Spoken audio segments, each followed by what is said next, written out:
Welcome to the Tony Gomez Show. We are live tonight with my band, my bros in Anialator. What's happening? I see we got Daniel and we got Daniel Garcia and we got JD De La Rosa in the house. How you doing tonight, gentlemen? Ready for Satan in hell. Sorry about that, dude. What's up, Squares? What What's up, up, guys? fucking Squares? What We're here up, to dudes? fucking ruckus time. Hell I'm just yeah. kidding. What's up, everybody? How y'all doing? Hell yeah, man. Great to have you guys on the show finally. You guys have got such a big history already musically, even before we even get started with the Annihilator stuff, man. That's really cool. Then I want to touch on some of that tonight. But also I want to bring to light our other guitar player, Fernando Salinas, otherwise known as Fernie. He's not with us tonight. He's with family. And we're hoping that we get Alex Dominguez, our bass player and founding member of Annihilator, here in the house too. So hopefully he'll tune in and join us anytime before the show's up. But in the meantime, we're going to have some good Annihilator talks going on. And looks like we got a few people joining in already. We got our friends from Psyop Skateboards. Hell yeah. Hey, and let me grab my deck real quick. The Blade. Some love right there. While you're doing that. Bring this While up you're doing anyway. that. But look at this fucking deck right there from Psyop. Oh, shit. Let me comment. Because I want to keep it in the wrapper. Let me comment on that real quick. Beauty. Let me comment on this. Look at that beauty. Hey. Hell yeah. Thank you, Psyop Skates. This is the shit. You need to go to Psyop Skates on their Facebook page or psyopskates.com and grab yourself one of these decks. Hell yes. Yeah. Hey, wait. Tony, What? can you hear me? Yes. Can you hear me? All right, listen. Let me comment on that. Pull that fucker up again. Yeah. So you see those fucking those deals right by your face, those little serrades? Oh, the bullet marks, right? Those little serrated little edges right there. You see that? I've never seen. I don't know if you've seen that, Dan. No, I haven't I've seen never it seen that before. before. It's cool. I could imagine you could rip up some shins with that thing. You know, Right? if you're doing a skateboard race, you know, like in Ben-Hur, those are like them spokes, the spokes that like cut up the other guy next to you, so you can get close and you can grind on the dude and cut his arms off and his legs, his ankles, ankle cut. I'm just saying that's the most brutal skateboard I've ever seen. You might there's a disclaimer. Bro, exactly. You're gonna shed blood with that out of this one. fucking world, dude. The bullet design, hell It's pretty rude. Even the blood cool. splatter on the other side. Psyop Skates, Very awesome. You guys kick ass. You got some great decks coming out. This is only one of a whole line of new decks that they've got coming out. Go to their website. You will check them out, and you won't be disappointed. Pick them up. They are gonna fucking kick ass, and grab an Annihilator board if you would. Hell yeah. Hell yeah. Hey, I think Alex is in the backstage. Is he there? He's asking if we I can see him. Let me say, hell get yeah. him in here.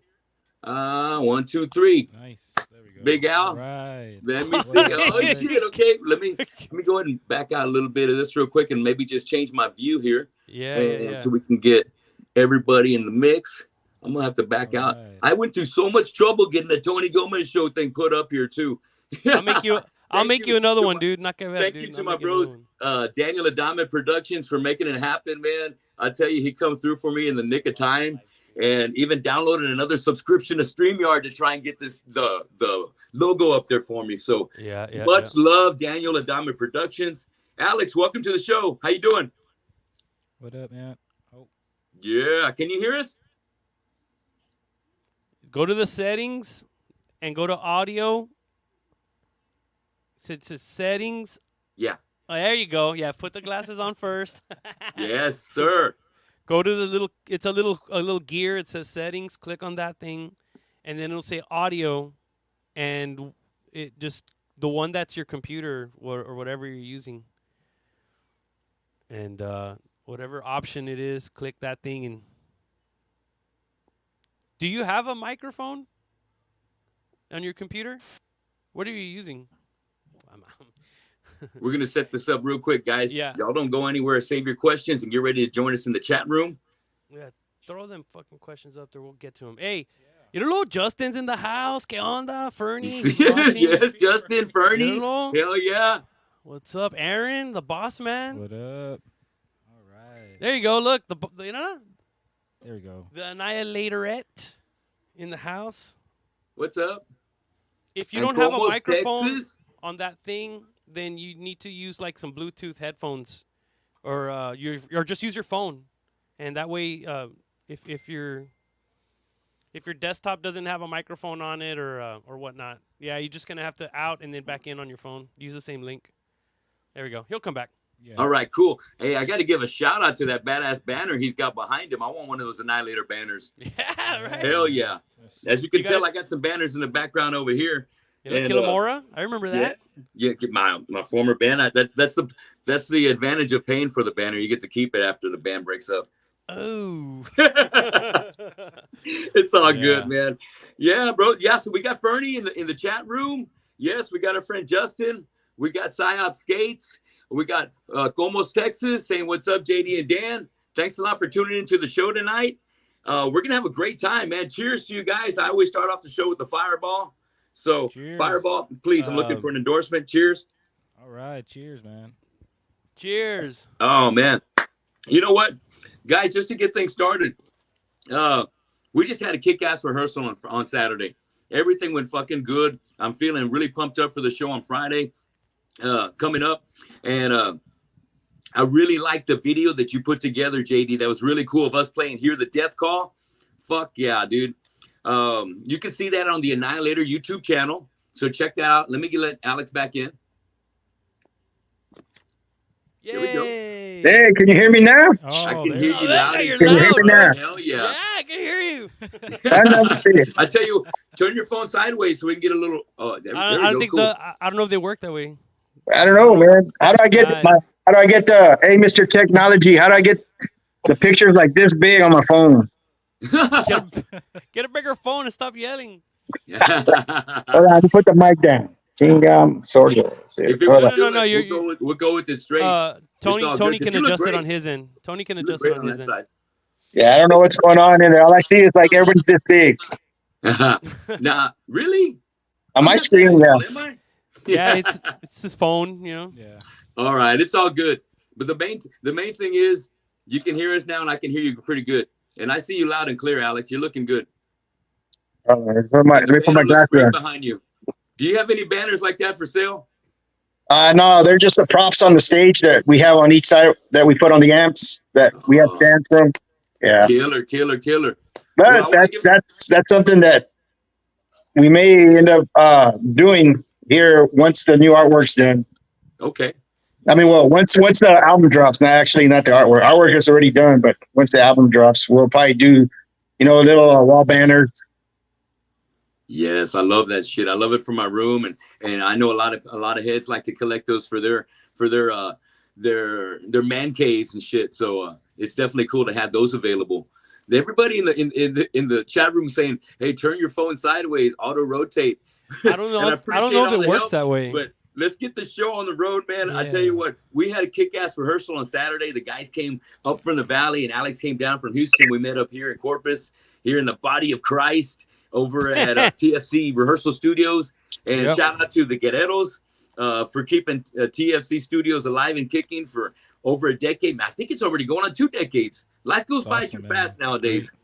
But that video that you put together, JD, I think it can also be found on the Negative Audio channel on YouTube? Negative Audio Radio or Negative Audio. That's where it's at, and I think it's on the like Instagram has a link on the band page, and the Facebook band page has a link to it. I would have put it on the Annihilator. I'd probably still do that, but I mean, I kind of wanted to get it up there, and we don't have much time until the show, so I just, I got it up there on the day I got back, and it gets a little sneak peek as to for those who are look, here's the thing, man.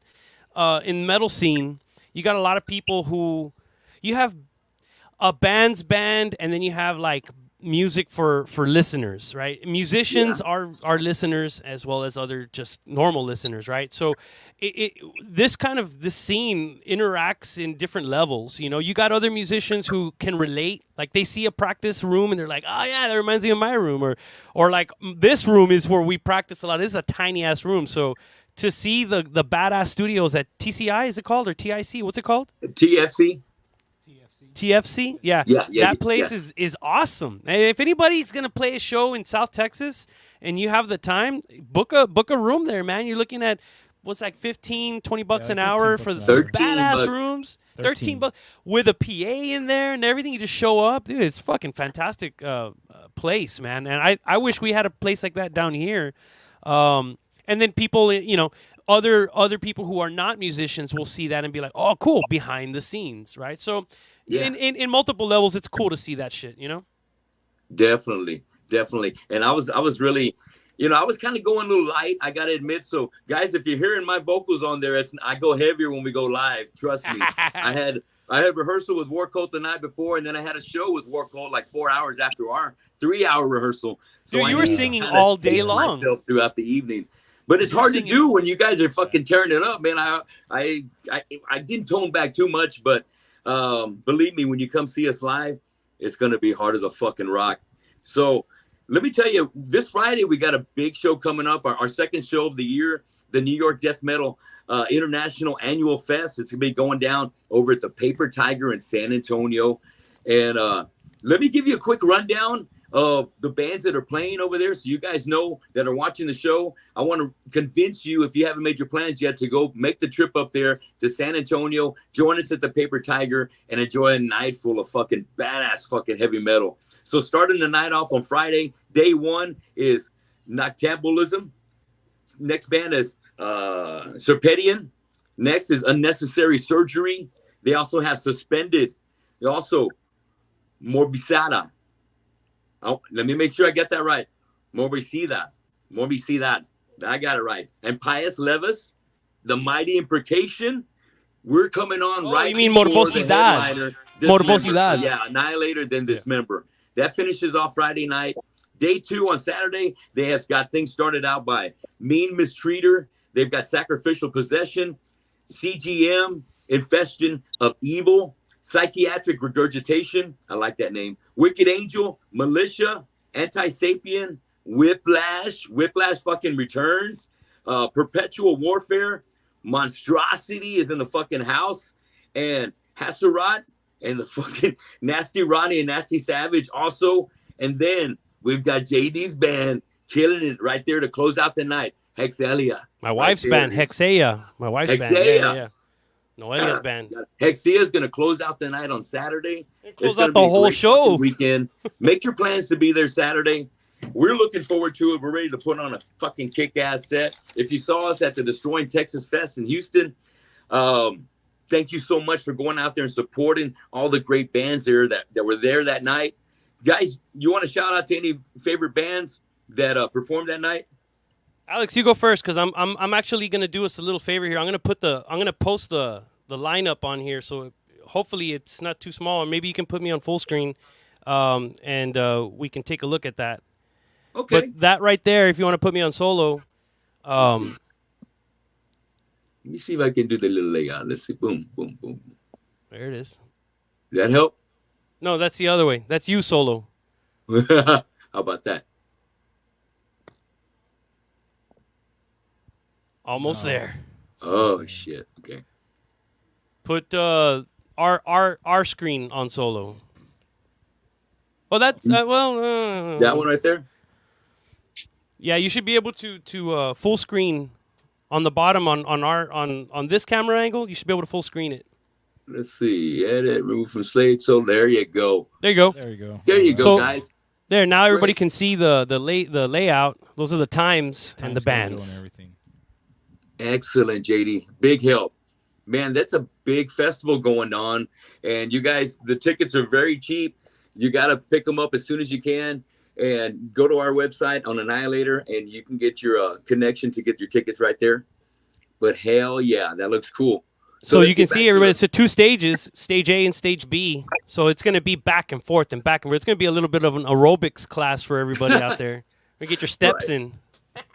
But the best thing about that, it's nonstop metal. You never take a break. You just go from one room hall to the next, and the fucking action never stops. Hell yeah. So I want to throw out a little shout out for the very first band of the entire show. Noctambulism is from Mexico. They're an old school band from the late 80s, I believe. And they had an early demo, which was probably their heaviest stuff. And okay, cool. I'll bring it back. It was their heaviest stuff. And then they had like some other, how do I say this? Like a little more metal, a little less death metal later on. But I have a feeling they're going to come up and they're just going to showcase the earliest shit, so that way they can the earliest stuff they did really hangs with the rest of the set. I'm really stoked. So don't miss not even the first band. That I can't believe that they're back from the grave, shall I say, and they're going to be at that fest. It's already starting off with like a whole shit moment. So kick ass. Yeah, totally. Fuck yeah. Yeah, I got the band that I remember very distinctly. Cardiac Arrest, am I right? They came out after us. Well, you're talking about Houston right now, right? Yeah, Houston. Yeah. Cardiac Arrest. Our buddy Necro Joe from I'm wearing his shirt, Necro Blade. They kicked ass. Also, what's it? Enriquez Chavez band? What's his? It's Lurking what? Terror. Yeah, Lurking Terror. Lurking Terror, yes. Their album's just coming out. Their very first release is, I think, just out or is about to be released any week now. Yeah, three ex-members of Sadistic Intent. Ooh, that's right. Yeah. Yeah. I think they played on that Impending Doom album, was it? Yeah, the demo, I think he sang on the demo. Yeah. The first demo and maybe Impending Doom, I'm not sure. You know, that was a great club. That was the first time I was at Bumfuck Egypt Rock Bar in Houston. But much props to that bar. That's a fucking badass rock bar. Stage, drum riser, sound, kick-ass place. I can't wait till we get back over there. Houston, bring us back. Oh yeah, I'm sure we'll end up coming back once, like I said, the album finally is at the record company, everything is there. I should be finding out something like I want to say maybe by the end of the month he'll probably tell us when he's gonna want to release it. You know, when they're gonna want to release it. It's either gonna be, I can't see it. Maybe it just depends on how many releases he has before us, because he's been waiting on this for like fucking 3-4 years. at least 2 years. At least 2 years. Okay, We're going on 3, let's say. At least 3. Yeah, like 3 years. So we can't just cut line on the albums he has that he's going to release. So it's going to be up to him if it's going to be early next year or at the end of the year. Well, I'll find out here within a couple of weeks. Cool. That sounds good. That was going to be one of my questions if he had heard anything as far as release date yet for it. I get it. But I tell you, it's worth the wait, you guys. It blew him away, though. You're gonna like this shit. I guarantee you're gonna fucking like it. He had nothing but praise to say when I sent him. I mean, all the music when he heard it. I copied and texted you guys. I screenshot what he said. Yeah, so I was really excited that he really was fucking digging it and fucking liked the riffs, the vocals, like the whole package. The whole package, yeah. Yeah. With Extreme Records. By the way, if y'all don't catch on from Spain, we're gonna get with Extreme Records. Yeah. Right? Extreme Music or Extreme Music Records. Extreme Music. Yeah.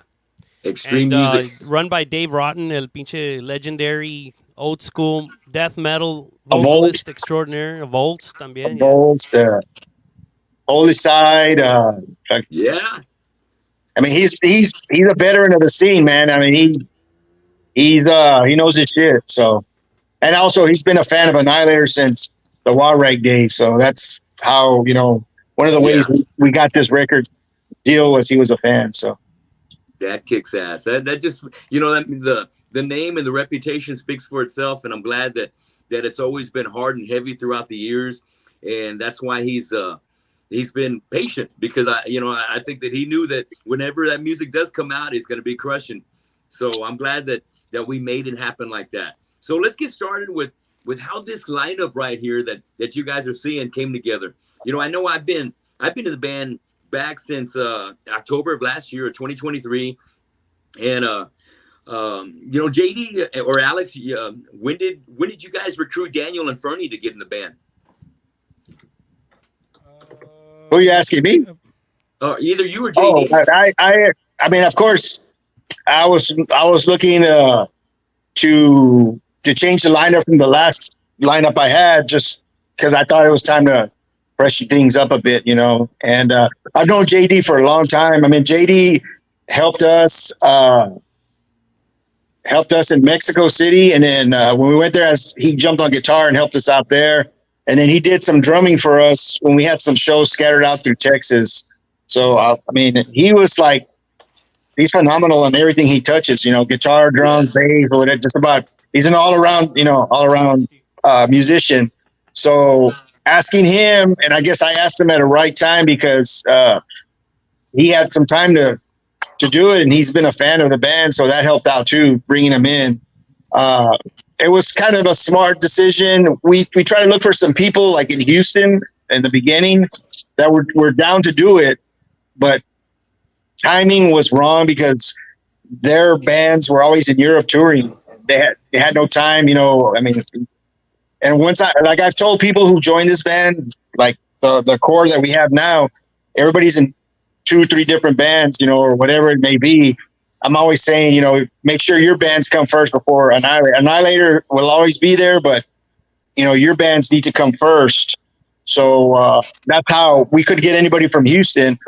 So it was a smart decision to get people from where JD was at. JD bought the rest of the crew in because they're from his area, which is awesome because they get to practice a lot more than say me and you do with them, Tony. You know what I mean?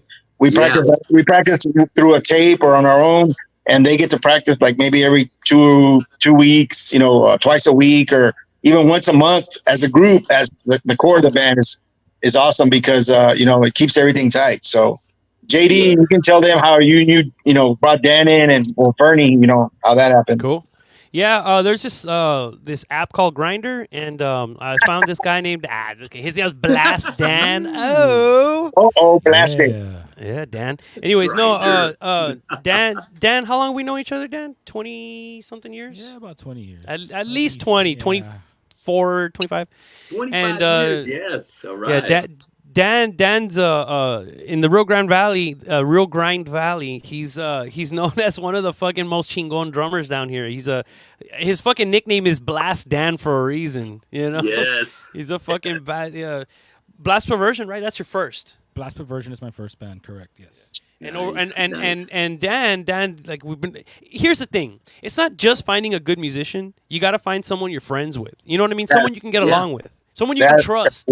Someone you can chill with that's not all fucking, a drunk or a fucking drug addict or whatever the case may be. You gotta always, you gotta click together, have fun, laugh, and people you get along with. So JD is like the mellowest dude I've ever met, man. I mean, great guy, and I got nothing but good things to say about him. Dan is a carbon copy of JD, just real mellow, kick back, just good guys. And Fernie, we finally got to meet Fernie because Fernie was like at the show. He was like Sasquatch. We heard about Fernie, but we didn't know those Fernie existed until he was like Sasquatch. So sightings. Yeah. Sightings. That's right. Sightings. I love it, man. Exactly. But JD used to play with Fernie, didn't you, JD? Yeah, Fernie and I come from Severance. We used to play in Severance for I joined Severance from McAllen, Texas in 2004, and Fernie joined the band around 2011. So Fernie and I have been fucking sharing the stage for, I guess it was 18 years that we were in the band together. Oh, wow. I was in the band for 18 years. He joined. So that's right. Yeah. So 12 years he and I were together, and we both exited the band at the same time. So it's cool that we both left the band and then we both started again with you guys. And so we have a chemistry that goes a long ways, to the point where like you look at each other, or I'll do a thing and he just knows what I like to do, so he'll do like the harmony or the other thing, and we don't even need to talk much. We just like we gel, It's a Dave Murray and Adrian Smith, or the Vivian Campbell and the other dude. No, don't bring that guy up. Fuck that dude. Kerry King like and Jeff Hammyman. Yeah. And Dan over here is Blast Lombardo. Lombardo. I love that one. Yes. Yeah. And Dan and I also play in Hexea. He's my live gun for Hexea because I drum for Hexea on the albums. So he's been fucking helping me out. Real quick, right now that we're sucking off Dan. Dan, can you tell? Yeah, woo! Can you tell us all the bands you play in? Let's go ahead and just while we're there. First band, Blast Perversion. Second band will be Cryptic Mutation, a current band. The other band that I'm in is King and Yellow. Cryptic Mutation, King in Yellow, Blast Perversion, Annihilator, and Hexea. I'm a full-time drummer and super whore. Yeah. Hey, I'm gonna throw a trivia fact out there. Dan's band, Cryptic Mutation, got to play the festival in Mexico City where Pantera did their first show. So they were part of that whole lineup. Who else played on that, Dan? You had Behemoth on there. You had Marduk on there. You had Cryptic Slaughter. You had, of course, like Slipknot. You had bands like Kitty, of course. You had everything on there. He played in front of a big crowd. Yeah. Chingos of people. Yeah, it was awesome. It was a great experience. It's awesome, man, being out there. Can't wait to go back. At a rehearsal Saturday, I think it was Fernie. He goes, "Have you heard Cryptic Mutation?" I said, "No," and I felt guilty that I hadn't listened to it yet. You should feel guilty, damn it. I have. I fucking listened to it now, and I feel ashamed that I hadn't, explored that venue right there, dude. You guys are fucking sick. I love it. Man. I appreciate that. Badass vocalist. What's your vocalist name? Christopher De Leon. Chris De Leon. All right, man. Yeah. Heavy duty, man. Great mix of everything. Appreciate that. Sounds tight. Awesome. And, thank you. Appreciate you're that. right, man. And shout out to Blast Perversion. Shout out to everybody in Hexalia. Yeah. You guys got a great scene going on down there, and you guys are grinders, man. You guys make it happen. Hell yeah, dude. Shit, I'm telling you. That's why I'm glad I'm a part of the project. So knowing that, let's take it back to a minute. I ended up being chosen for the vocalist part. I started writing lyrics, and we finally got together. We made plans for JD to come up to my place. You came up to Corpus, came into my studio here, and took everything apart so that way you could record the vocals here out of my place. And we got the first few songs that are on the album knocked out here. Yeah, like 2 or 3 songs, right? We did like 2 or 3 in one chingazo. We got like three. Yeah, we got 3 knocked out. I think it was Iron Grinder and Memories of Terror, I think, was one of those. Yeah, Memories of Terror and Before the Death Call. I think that was those 3. And the Death Call, but Tony, you know why we chose you though, right? I mean, to be honest, you know why we ended up choosing you? Why? Because we needed another bald guy in the band. Yeah, we gotta balance that shit. We got to balance out that shit. We needed 2 bald guys and 2 guys with hair. And Fernie's just the in-between. Fernie's the in-between. Well, he goes both ways. Long, short, depends. We'll do it. We'll be the 2 baldies. We had to balance it. I know, but also to remind people who don't know, I thought one of the cool ideas to get Tony in the game for this new album is because Tony is part of the alumni of Annialator. He was in Annialator in the past. I don't know how many shows you did. Maybe you can tell me, fill in the blanks in my head. There you go. Like how you got involved or when did you first get involved with? Because it was like a return of a band member, a return of a familiar face, and a good one too. Albeit, right?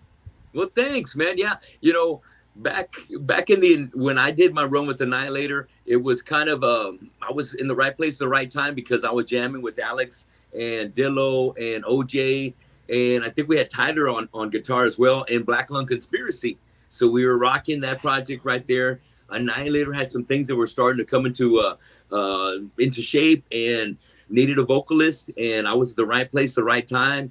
I think my record spoke for itself. Alex knew the kind of guy I was, and I was willing to grind and go out there and kick ass with the band. I love the music, and I wanted to be a part of it. So him asking me wanting to do it, we just met right in the middle. I was glad that I got invited, and we must have done at least maybe 3 shows, and we made it down to the Valley, jammed with Entombed AD. And we played with you. We both played with you. We both did. Yeah. Our bands opened up for you guys, so it's like we've all kind of been playing with each other for years, dude. Yeah, we've done a Blast few shows. Perversion, right? Yeah. Blast. Yes. I knew you guys were hanging out in the back because they had that green room back over there, and that was cool. Yep. We were taking care of business back there, and but it's been a great time. I've always had so much respect for Alex since the first time I saw him, and which is probably at one of the shows here. It could have been Metallica, or it could. You know what? I bet you the first time I saw Alex was him opening up for Anthrax in his band Devastation. And no. Let me back that up because actually, my first band, Aggravated Assault, I was playing drums, and I was just talking about this at the rehearsal. Oh, you were a drummer too? Hell yeah. Yeah, I started out on drums, dude. It's just that all the bands I wanted to be in already had drummers that were a lot better than me, so I needed to find another avenue to get into the band I wanted to be in. But Alex and the guys from Annihilator were the first guys that gave my band, Aggravated Assault, a punk rock band, an opportunity to play. So that was fucking huge. So, I mean, Annihilator's been a great kind of that band that's been here since the very beginning of Corpus, that's helped pave the way for other metal bands around here, and has always stood strong and put out fucking great heavy music. So to be a part of that, eventually being asked when I did, several years back, was awesome as fuck. That was badass. So I did my time with them, and it was great. And, me, like the rest of you guys, I like to do a lot of things. So at that time, I had 6 bands. I had Back about a band horse, yeah, man. I had Fistful of Metal. I had Screwface. I had Killamora, and then I also had Rockenstein, which was my '90s cover band. And man, it was too much to juggle, dude. It was too much. So I'm glad that I eventually ended up having to drop Black Lung and Annihilator. And hey, did you see what Fernie said? Huh? You see what Fernie said? What? Look at Fernie's comment. Oh, let's see. My blind ass. Where are the comments? I don't see the comments. Now you're on your phone. You got to switch over a screen to see the comments.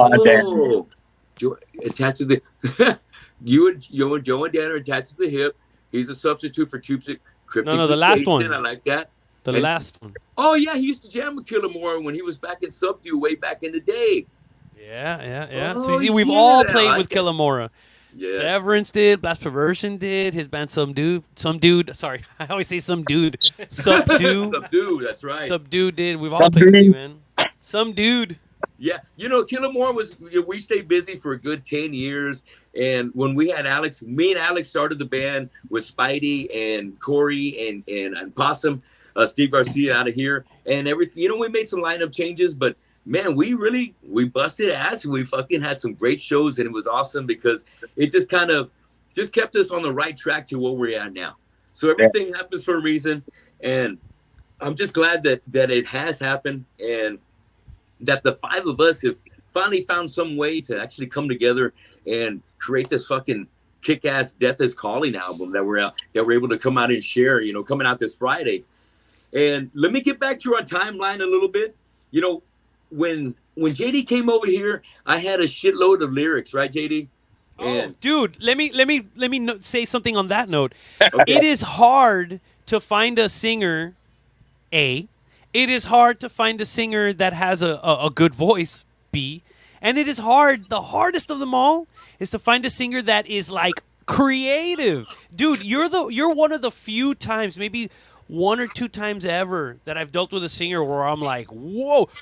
Where I actually have to say, okay, you have too many lyrics. Who the fuck has that problem? Who has that problem? Where your singer has too many lyrics. Like, come on, dude. Like, that's the shit, dude. This guy pulled out a book. We were sitting in his backyard. This guy pulls out a book of pages of all, and I got this, and I got that, and what do you think of this? Dude, it was great, dude. It was so easy to work with. Exactly, man. I love the collaboration. JD was so easy to work with, and I might even mention to either Alex or JD previously that I really don't want to be singing somebody else's lyrics. I'm not that crazy about it. I like to do my own thing. Give me a chance to write my stuff. But as we finally had a chance to get to the nitty gritty, to get to the grind, for our minds to finally meet together in the same room, we really had the same vision. And I was just creating the best fucking lyrics for this album that matched up with the music that was ready to rock. So, I couldn't help but just be basically at taking all of JD's advice, because he just had such a great vision for all the songs and the choices that he made lyrically. I pretty much had the same idea, but I kind of overdid it, and that's why I had so many lyrics. So he would just have to pick and choose. Hey, I like that one. That's good. That's good. Maybe we'll save that for our next song. Y'all kind of shaved it down from your fucking novel to a comic book. It was like, yeah, pretty much. From Lord of the Rings to fucking, I don't know, Young and the Restless, or whatever the fuck it may be. But. Right, and so the creative process right there was really very cool and very comfortable for me. I've been doing this for a long time. JD's been doing this for a long time, and his expertise, him being a veteran, his studio work, and his way of already, knowing people and how to work with people just made it the best fucking collaboration I've ever had the opportunity to be a part of. So that was kicking ass. So I really felt very blessed that he made the trip up here. I was like, okay, next time I'm going down to the Valley. We're going to record at your place, and we're going to get her done. And we went down there and we took care of business. We wrapped up the second half of songs, and we fine-tuned some of the lyrics together that were needed to be tweaked from the first session. And there you go. We had everything finished. And also, you on the collaboration part, you've helped me to refine the post-production process, the mixing. I remember we were talking about certain effects that we're using, and for when the album comes out, you all get to hear all like the fucking wild sounds that we incorporated into the vocal performances. And I mean, you see again like how we have a very similar mentality. I would throw in this crazy like chaotic explosion of vocals or reverbs or effects or doubling or tripling or quadrupling, and use this voice, use that voice, and he's like, let's go. Yeah, okay, boom, boom, boom. High voice, mid voice, low voice, a scream, a growl. He's got all the tools. Some singers are very like, I got one trick, and it can be cool as shit, right? But that's all they got, and you're really easy to work with. So in the production and the post-production too, of like getting the volumes and the balancing just right, I think it all came together really well. So as far as on that collaboration part, yeah, man, it's really easy to work with you too, and that's what experience gives. You got to fuck up 100,000 times with all your bands and over the years, and then eventually you get it right. Yeah, very well said. Another thing is that you came in short notice. We had to get this album done, and I approached you. I said, dude, you're going to have to write lyrics, a lot of lyrics, in the short amount of time, because we have to get this done by a certain time. So the pressure was on you. You could easily say, well, I don't think I can, but you're like, okay, I like that. You like a challenge. You know what I mean? That's the type of person you are. It's like, I can tell you, like, I would text you in the middle of the night, like, hey, are you working on them or not? Because I'm working on them. I would just kind of be poking the bear a little bit. Yes. I'm good at stirring the pot, but I'd like poke the bear a little bit. So I'm glad, because I need that little kick in the ass sometimes, because you know how it is working and then grinding. Oh, yeah. Always real life. Real life takes precedence to any of this that we're doing now. You know what I mean? I mean, real life is what puts a roof over your head, food on the table. This shit don't. This band stuff, I mean, it's mainly just to have a good time and do what we do. Have fun with it. Yes. And we're not making millions, and we're not touring the world, or we're not doing any of that. It's just just putting out, doing our thing. We will, right? Calm down. The millions are coming, bro. I'm already picking out the Lamborghini color, dude. I was looking online yesterday, dude. You're not supposed to be saying anything yet. Somebody sent me a link saying, send Fernie a link. Fernie, if you're on here, go to the Annihilator group messenger. Or you know what? Can you send it to him? Because if he's not on the there. Group message, He doesn't have Messenger. He doesn't have Messenger. He has a flip phone. Like it won't work. He has a flip phone. Well, we're going to try to send him a link through. See if you can send him one. Yeah. That we can get him in here. I'll send him. Yeah, he has a Motorola flip phone. It won't work. Old school. Well, with the antenna and the potato on top of the antenna. Bernie's got something. He said he tapped in the comments. He said Alex would always get pissed off at the crowd. He'd say, "This isn't a fucking quinceañera. Get over here to the front." Oh, when I was a Killamora, that's what I said. Everybody would be standing there, checking us out, and I would say, get the mic and tell them, "Hey, this ain't no quinceañera. Get the fuck up here. Let's see some fucking violence or some shit, man." That's right. Yeah. Fuck yeah. And that was my speech. Come up, they'd be like, all right. And before you know it, we ended up getting the pit going and all that good shit. Yeah, got to wake them up. Got to wake them up. Yeah, exactly. Got to stir the pot sometimes. Yes. Right. Got to poke the bear. Well, since then, and we got all the recording, the vocals done, got the mix done, then we got the mastering done. Who did the mastering for us, Alex? Tell us about him. Arthur Risk. Arthur Risk. He's done stuff with, if you Google his name, he's done stuff with Cavalera Conspiracy. He's recorded Power Trip. He's done numerous bands, man. Those just up at the top of my head. That he plays in Eternal Champion. He's in a band called Eternal Champion, and hell yeah! Shout out Eternal Champion. My wife happens to know the singer for Eternal Champion, and and we asked him if we could get a hold of Arthur to see if he would be able to master our thing, master our recording, and he was down with it. So that's how that's how we got a hold of Arthur. Yeah, man, he did great work, and I like the way he worked with us. After he let us listen to it, we gave some feedback. We were able to do some changes and made things just to our liking, but with only his expertise did it get to that point. So it was really, I'm really happy with what we ended up getting from Arthur, and much props to Art. Thanks for mastering that for us, man. That was awesome.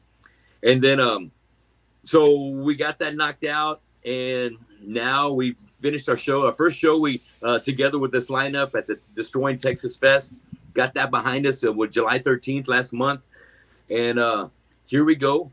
New York Death Metal International Annual Fest this Friday. Hell yeah. It's going to be a hell of a banger. I can't fucking wait. It's going to be kick ass. I'm looking forward to definitely seeing Imprecation. I didn't miss. I had to miss them last time because I had my wife and my grandkid when we were in Houston, so I wasn't able to stay as long as I wanted to. But with Imprecation playing this Friday, I'm definitely going to stay and rock out and check that shit out. And as well as Dismember and the rest of the lineup, it's going to be a great all-around gig. And stay for day 2 because we got Hexalia kicking ass. Hexalia. Right after we have Hexalia. Nasty Savage. Say it. Say it right, Tony. Hexalia. Say it right, Tony. Hexalia? Hexalia. Yeah. There you Hexalia. go. That's it. There we go. I'm just being Hexalia.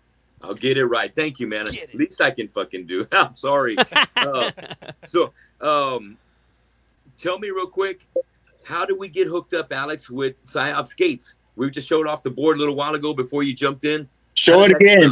Show that board again. It's worth showing. Yeah. There we go. Yeah. Nice. Mama Malone. Look at that. There it is. It's a legit skateboard. It's not a sticker on a board. It's a legit skateboard, carved, cut out, the way they make skateboards. Psyops did a hell of a job, Yeah. This was, out of all the things that are linked to Annihilator, this was one of the things that I was like really personally excited about, because growing up, like when I was in 8th grade in the 80s, that's how old I am. I mean, I used to hang out in Corpus Christi. I used to hang out with a lot of skaters, that were fucking badass motherfuckers on the pool, on backyard ramps and shit. I sucked. I just tagged along to look cool. So I sucked at skating, but I was really into it back then, and I still am to a point right now. But I grew up in an age where, just like thrash, all these badass skateboarders, Steve Caballero, fucking Christian Hosoi, and just different skaters that made things exciting back then. Just kind of like when thrash started out. So yeah, when I was on, I believe it was Instagram, Aaron from Psyops kind of messaged me and said, "Hey man, I got one of y'all's tape. I think he found it in a bookstore. He found it somewhere, used tape, Annihilator tape." And he dug it. He really dug it. And we started talking, and, I've always wanted to kind of make a skate. I seen bands that make skateboards. I always wanted to make an Annihilator skateboard, but I just didn't know how to approach it. I didn't know anybody that made it. Well, Psyops is from Texas, and he dug the recording. He was a fan, and we just started talking, and that's the end project right there, man. The Anialator board, and you can get on it. The other side of it, flip it around. Oh yeah, flip it around, buddy. Flip it. Blood stains, and it has the logo in the middle. Blood stains. You're gonna cover it with what do you call that? Grip Grip tape. tape, anyways. But that's pretty That's cool. right. In my time, they used to have the clear grip tape. I don't know if they have clear grip tape anymore, but yeah. Oh shit, that'd be. I know they make clear. That's cool. But I'm Yeah, a they got poser. clear. But yeah, as you can tell right there, it's got the bullet cut right there. What's up, That's Fernie? beautiful. Oh, I got it. What up, Fernie? Oh, we That's can't hear you, Fernie. Can't hear you, dude. You gotta go to your audio settings right there on the bottom of There's a teacher who's gonna teach you how to do it. There's a little thing that says settings. Psyop Skates. Hit up Psyop Skates. Oh, yeah, he's got it. Get yourself Yeah, an Annihilator deck. But I know what you're talking about, Al. When I go see DRI, they got the badass DRI decks. I'm like, fuck, I'd like to have my band with the deck too. Metallica had a Zorlak board. Remember the Zorlak board? Done by Pusshead. The artwork was done by Pusshead. You know. Oh, there I can hear you. Right. Yeah. Hell yeah. Yeah. In fact, I used you're to hang out with so you remember Stone Groove, the band from Corpus, right? Yes. Well, I went to high school with Ray Gonzalez, the guitar player. He was a badass skateboarder. Goofy was a badass skateboarder in his time. Shredword, all these guys, man. I used to hang out with them. We used to go, to a lot of these ramps that were like backyard ramps by Moody. There was a ramp off of Weber, dude, kind of where you used to live, off of Weber. And right there on Lincoln Street. Yeah, it was right past McCarr a little bit. It was on Lincoln Street. It was like a cul-de-sac off of Weber. They had like a half pipe, right? Yeah, half pipe. It was fucking. That was a badass thing. But anyway, so long story short, my love for skateboarding, and this opportunity came along, and dude, I'm speechless. It just came out fucking badass, and they can still go to PsyOps right now. We're not selling any of the boards online. We gave him, it's him that you could go to and buy it online. You'll get boards from us at shows. We'll only sell at shows.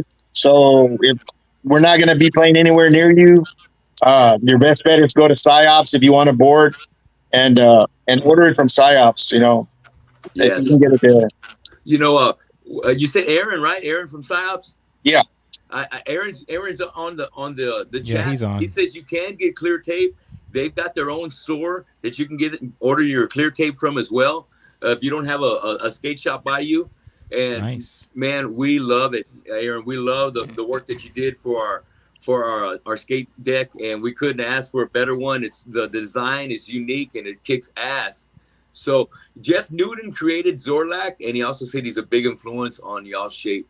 Very cool. Yeah, there you go. See, yes. But I kind of want to take it a step further because, have you ever seen anybody? I haven't, but I don't pay attention like too close. But have you ever seen anybody actually use a DRI skateboard like on a skate ramp or in a pool? Have you ever seen anybody use? No, they're just kind of for design. I want to take it kind of a step further and try to find an amateur skateboarder that will at least try it out in a pool so we can get some snaps of him coming out, catching air or whatever. You know what I mean? Yes. That way it could be. That way it's a legit skateboard. It's not just a souvenir. Yeah, that would be badass. And take some pictures. Maybe put it inside an album inlay or something. Where we have some bunch of cool pictures of band shit. That is very cool. I'd like that. Or even do a video of just somebody skating the pool with our skateboard. Yes. With our music at the background. Bernie, can you hear me? Yeah. I'm glad you made it to the show, baby. Hell yeah. Dude. Ladies and gentlemen, that's Fernando Salinas, otherwise known as Fernie, our other guitar player in Anialator. Thank you for joining us, brother. Hell yeah. Hell yeah. Yeah, thanks for having me, man. Here, we were just talking about kind of our past rehearsals, me doing the recording at my place, down at JD's place, everything kind of getting finished up, us doing the Destroying Texas Fest. We're talking about the New York death metal coming up. And now I want to kind of get to some individual stuff real quick. We're about 50 minutes into it, and I don't want to keep you guys too long. So let's try and shoot for maybe a 9:30 cutoff. But let's see where we can get going with some great stuff. Let me start with Fernie real quick, since he's already jumping in the mix. Fernie, tell me, who or what influenced you to get on guitar, and what bands besides Annihilator are you playing for right now? Started off when I was a kid. My dad played Tejano bands. He had his own Tejano band, and that's what he would do on the weekends. So I would see that, and then I would see my older cousin playing with his friends, and that I just took off from there. When I was about 15 years old, that's when I got serious about it. And, great, it's right there in the house. Hell yeah. Yeah. And as far as current bands, I mean, just Annihilator, and I play in a cover band. It's like a total opposite of Annihilator. It's a country. Black Floyd. Yeah, Black Floyd. Hey, that's a secret, dude. That's a secret project that we're working on. We're called Spare Parts, and I mean it's cool. It's fun. Those guys are fantastic musicians, especially the guitar player. That guy's phenomenal. His name is Daniel Rodriguez. Danny, another Danny. Badass. Yeah. And I'll help out Cryptic every now and then. Like whenever a guitar player or bass player can't make it to a show, they're like, "Hey, man, so you got 5 songs to learn by tomorrow." I'm like, "Okay, cool." So yeah. And you did it. You did a great job. Damn, this is the most I heard Fernie talk. Yeah. Right. At practice, he's just quiet and they're just there standing there. I'm like, "Oh shit." What I like also, Fern, not only that you just had the pleasure of being able to be, somewhat surrounded by music, and that's what got you fired up and to wanting to start playing guitar, but also you staying busy with the cover band. I know, because I do cover bands too. It keeps your skills sharp because you just keep on playing, and when you're playing other people's stuff, you start learning some different things that aren't normally in the metal field, should you say, and the more you play, the more you learn, the better of an all-around musician you are, and the more you bring to the table for us. Yeah, especially in terms of this. I mean, I play just simple C, G, D, but it helps with like timing and being the right tempo, and and then it also, when I finally do play extreme music, it just, like, I let out everything. It's like finally I'm playing my shit. Yes. Yeah. All right. Okay. Well, JD, you're next. Tell me, who or what inspired you? Well, you play a little bit of everything, JD. So, what was the first instrument you started on, and who or what inspired you to get on it? And then tell me, is there any other band besides Hexia that you're playing with? Hexia. Close. I like Hexia. It's a new name. All right. So I started when I was like, I was born in a house of musicians. My dad was a rock blues, rhythm and blues guy. He was into all like the late 60s, 70s, heavy stuff, underground, from shit like Vanilla Fudge and Cactus and Sabbath and Eric Burton and the Animals and the Doors and Hendrix and all that shit I grew up with as a little kid. And he worked in bars and played gigs and did shit like that. So I was like this little kid, and he was bartending, and I'd be hanging out with the bands, and all his old friends who were bandmates too. They're like my uncles, so to speak. Like my Uncle Joe is one of his best friends from school. He graduated in '67. And so all those cats are like my extended family, so to speak, and they've been seeing me, proceed through this career or whatever. My first instrument, actually, I tried to play guitar, but I was like 6 years old, and my fingers were all wimpy, and I was a big wimp. My fingers hurt. So my dad's like, okay, and instead of like pushing me or trying to get, I was the one who was like fascinated with it. So then I grabbed this bass, and of course it's like a fucking giant ass instrument, but it was easier for me to manipulate. So I actually started on bass, and then eventually when I got like a couple years later, around 8 or 9 years old, I was like, all right, I think I'm ready now. So I started guitar stuff, and the first guitar songs I ever played, like Fernie was saying, your C, G, D, your Gloria, jingin, jingin, jingin, all that cool stuff, was surf music. So surf music is what taught me how. I mean, I was already listening to Slayer and some death metal. I'm 41 now, so you're talking like 1992, 93, 94. And then 95, 96, 97 was another year of like more extreme shit. 97, 98, 99, I'm in high school now. I'm a freshman in 97. So like my 7th, 8th grade, my junior high years is when I was really getting into like Slayer and Sepultura and all that cool shit, you know, and Metallica. I was like 13. I had my first cover band. We were playing like Metallica, Sepultura, Slayer, some Cannibal Corpse and stuff. But what got me into that was the surf music because I, you know, picking fast. Black metal without distortion. Well, there's some black metal bands that are doing surf music versions of their black metal. They sound pretty sick. You can find them on YouTube's. But anyways, yeah. So that's what got me in like you know, some of the first songs I ever played. My dad playing and then me playing and him playing the little melodies and I'm holding chords. Were songs like Sleepwalk. You know the song from Richie Valens, hombre, La Bamba. The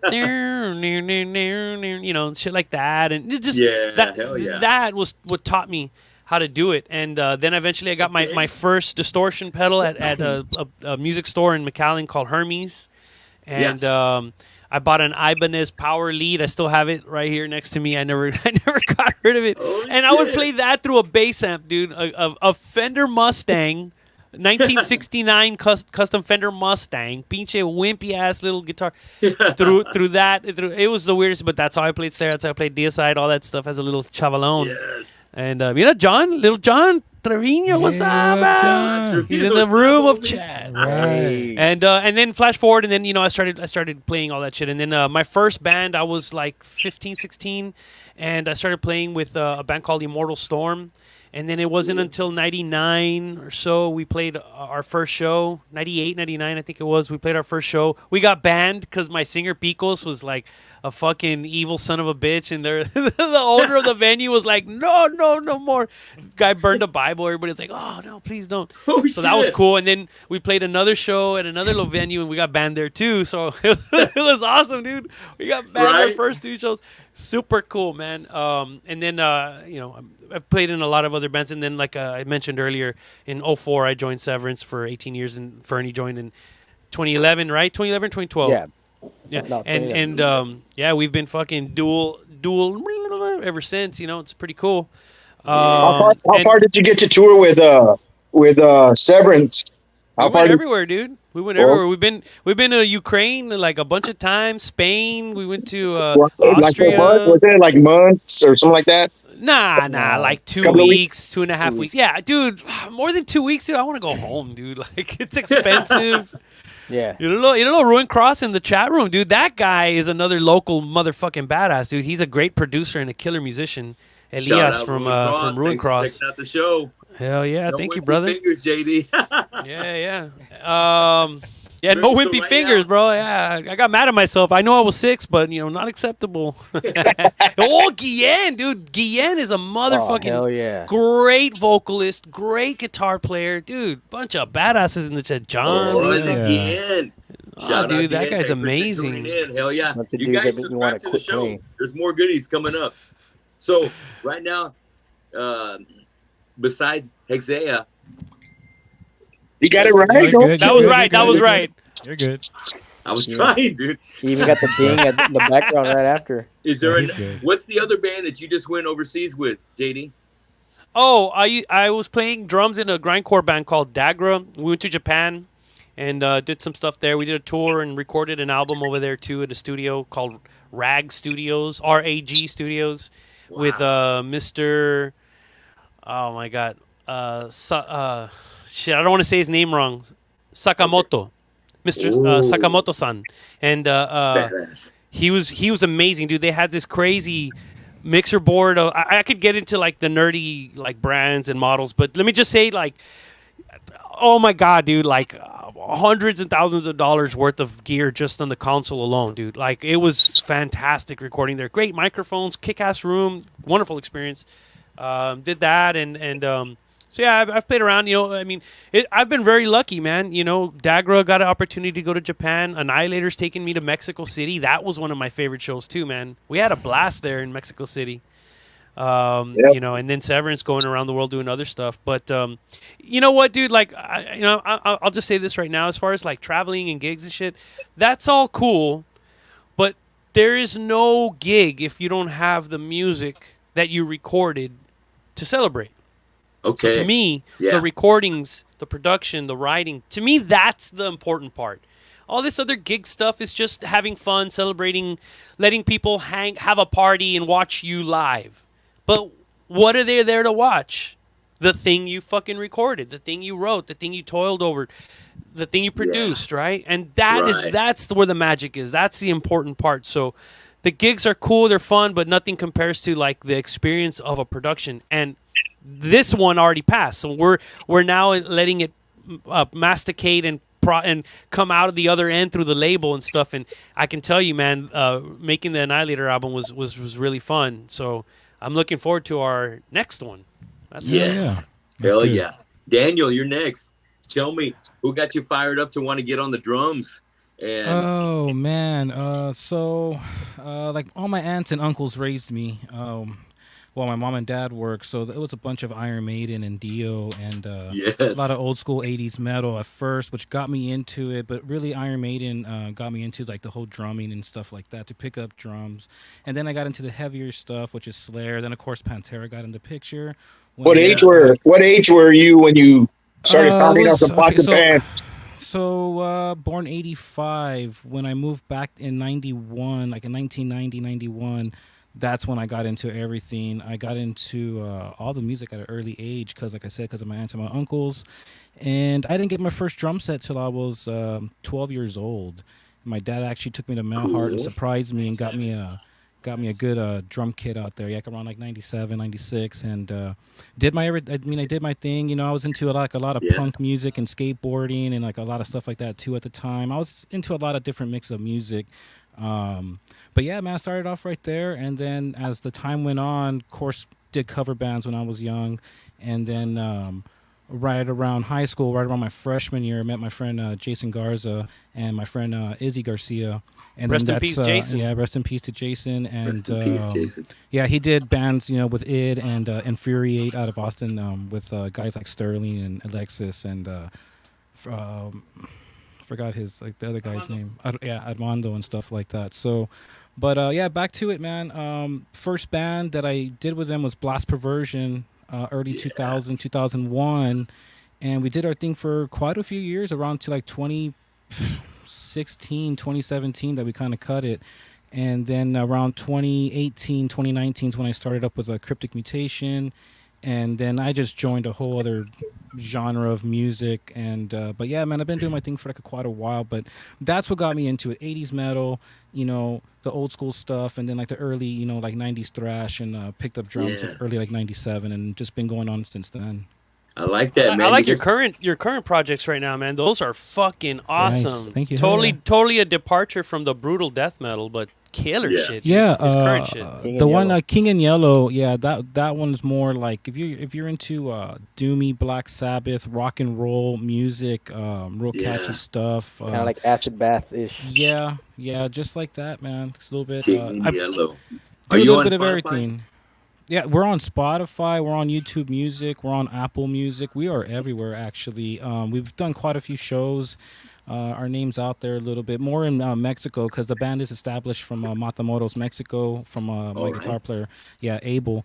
And we actually have a show at his hometown, September 7th, in his hometown there. Yeah, man, we're still going. I'm still busy and still doing like a lot of stuff. So, but yeah. Check it out there, guys. Cryptic Mutation, King in Yellow, and of course Hexea, and of course Anialator. And if you like, some old school, death metal, check out Blast Perversion. We're on Spotify and everywhere else as well too. Very cool. I love those resumes, guys. Hell yeah. Man. So Alex, I know I had the pleasure of having Alex on my show, and we had the longest interview, best interview, 5 hours. I had Alex on here, and it felt like it was only a couple because we had so much to talk about. It just kept rolling. But real quick, tell me, Al, real quick, so for those who might not have had the opportunity to see that interview, who got you inspired to play? And is there another band you got rocking besides Anialator? Well, let me see. As for like inspiration or just something that inspired me to play was just the love of heavy music back then when I was growing up, which to me, heavy music growing up back then was, your typical Led Zeppelin, Yes. Led Zeppelin, Black Sabbath, early Judas Priest, and then it started evolving from there. But I had an older brother who was a jazz saxophonist. He played saxophone, and he was a jazz musician. So in high school, he played in the jazz band. So he was like, it's weird because he was like me, but he was, of course, he was way older than me. But we used to put on a jazz record and play the sax leads. Like if you would put on a recording and play along to the music, he would do that, but to jazz records on the saxophone part. So I guess seeing him practice a lot and all that kind of might have inspired me to maybe join the band like I did in junior high and play the trumpet and try to do it that way, but it wasn't my thing. And I guess when I've heard the first, I want to say maybe Black Sabbath album, it kind of changed things for me then. And then it started evolving into like Motorhead back then and, AC/DC and all kinds of stuff that I started going to concerts. I would lie to my mom and tell her I'm going to a friend's house. And my first concert was 1978, dude. It was Black Sabbath and Van Halen was opening up for Van Halen's first album. Damn. Who was singing? Who was singing? That's awesome. Ozzy was singing still because it was the Never Say Die tour and Hole in the Sky. So that was my first show. Walking, I walked all the way to the Coliseum because I lived like maybe three or four blocks from there. So I walked all the way to the Coliseum, got a ticket, went and saw the show, and that was it, dude. That's what I wanted to do, but I just had to find an avenue because I was never really great at guitar. I'm still never great. I'm not even great at bass, but I can do what I can do. So, I admit that, but it's just that listening to all that music, and back then it was fresh, it was new. I mean, we kept on finding different bands. The thrash, it went from heavy metal to thrash, then from thrash to speed metal, from speed metal to death metal, black metal. I don't know what order, but all that shit just captured my soul. And I used to play. I started off on guitar. My mom stuck me in guitar lessons, in which I was never patient enough to sit there and learn chords or learn this and that. And so what happened was I had met Rodney Dunsmore from Devastation at a show. I think it was Twisted Sister and Crocus at Fort Concert. One of those. And we started talking, and I would see him, at different shows and this and that. And then we started venturing out to San Antonio to go see like Motorhead and Exciter and, going to see A Merciful Faith and all kinds of stuff. And we'd run into Rodney. So we exchanged numbers, and one day he called me up and said, "Hey man, I'm starting a band, me and ex guitar player from Final Assault, Dave Burke.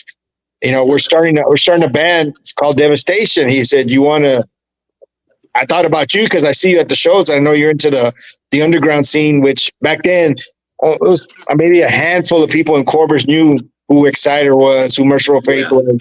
Everybody was still stuck in the Judas Priest, Iron Maiden era, kind of.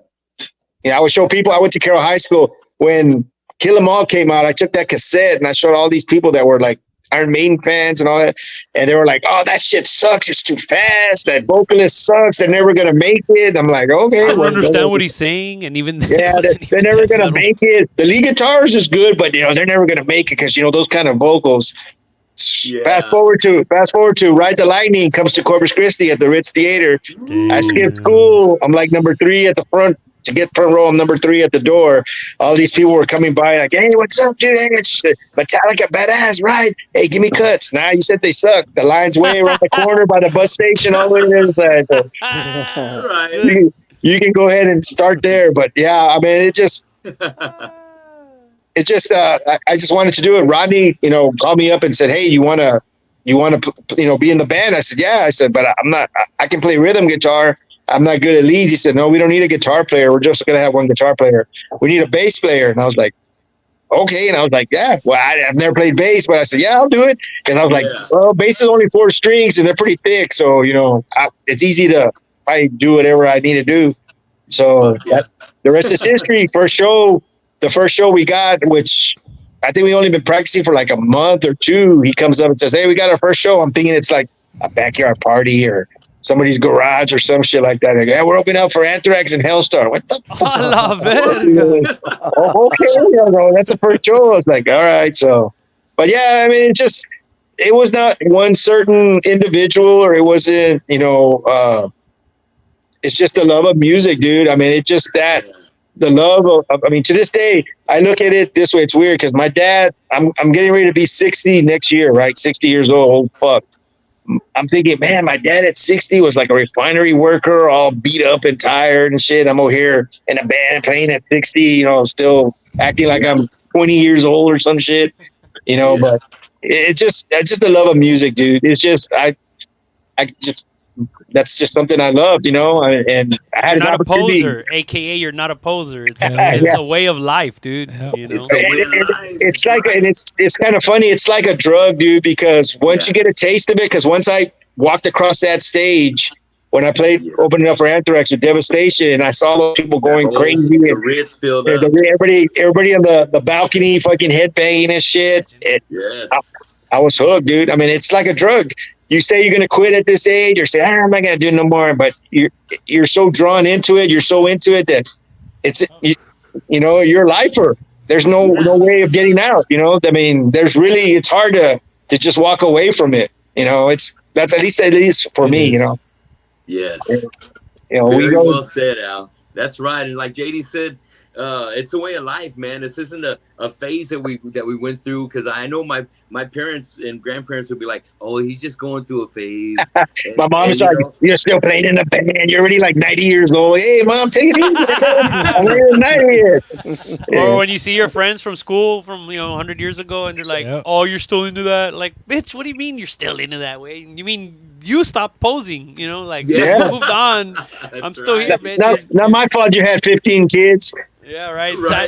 Time exposes all posers. Time reveals all posers is the song. Yeah. Jumping into the scene, jumping out of it, jumping into the scene, jumping out of it. I've never gone anywhere. I may have gone like different music. I may have gone in different musical directions. Where I mean, I kind of listen to everything, blues, all kinds of stuff. Not just death and black metal and thrash. I mean, I'm old now, so I listen to a lot of shit. 'Cause now, I mean, I know they got this, I call it Karate Kid music, which some of it I kind of like because they have heavy guitar parts and, kind of it's heavy. But I mean, I'm old, dude. I've heard everything. I guess I'm jaded, like I go see a horror movie and all this blood and I think it's extreme and shit. I'm just like, could have been better, but I mean, it's because I've been around a long time, so I've heard and I've seen, and but that's it. That's my story, man. I'm sticking to it. Hell yeah, dude. I love that story too. Hell yeah, I never get tired of that. I love it, and there's so much more. You got to look up my interview with Alex on my YouTube channel, and you can hear even more because me and him have spent almost 2 decades together jamming here in Corpus in the same band.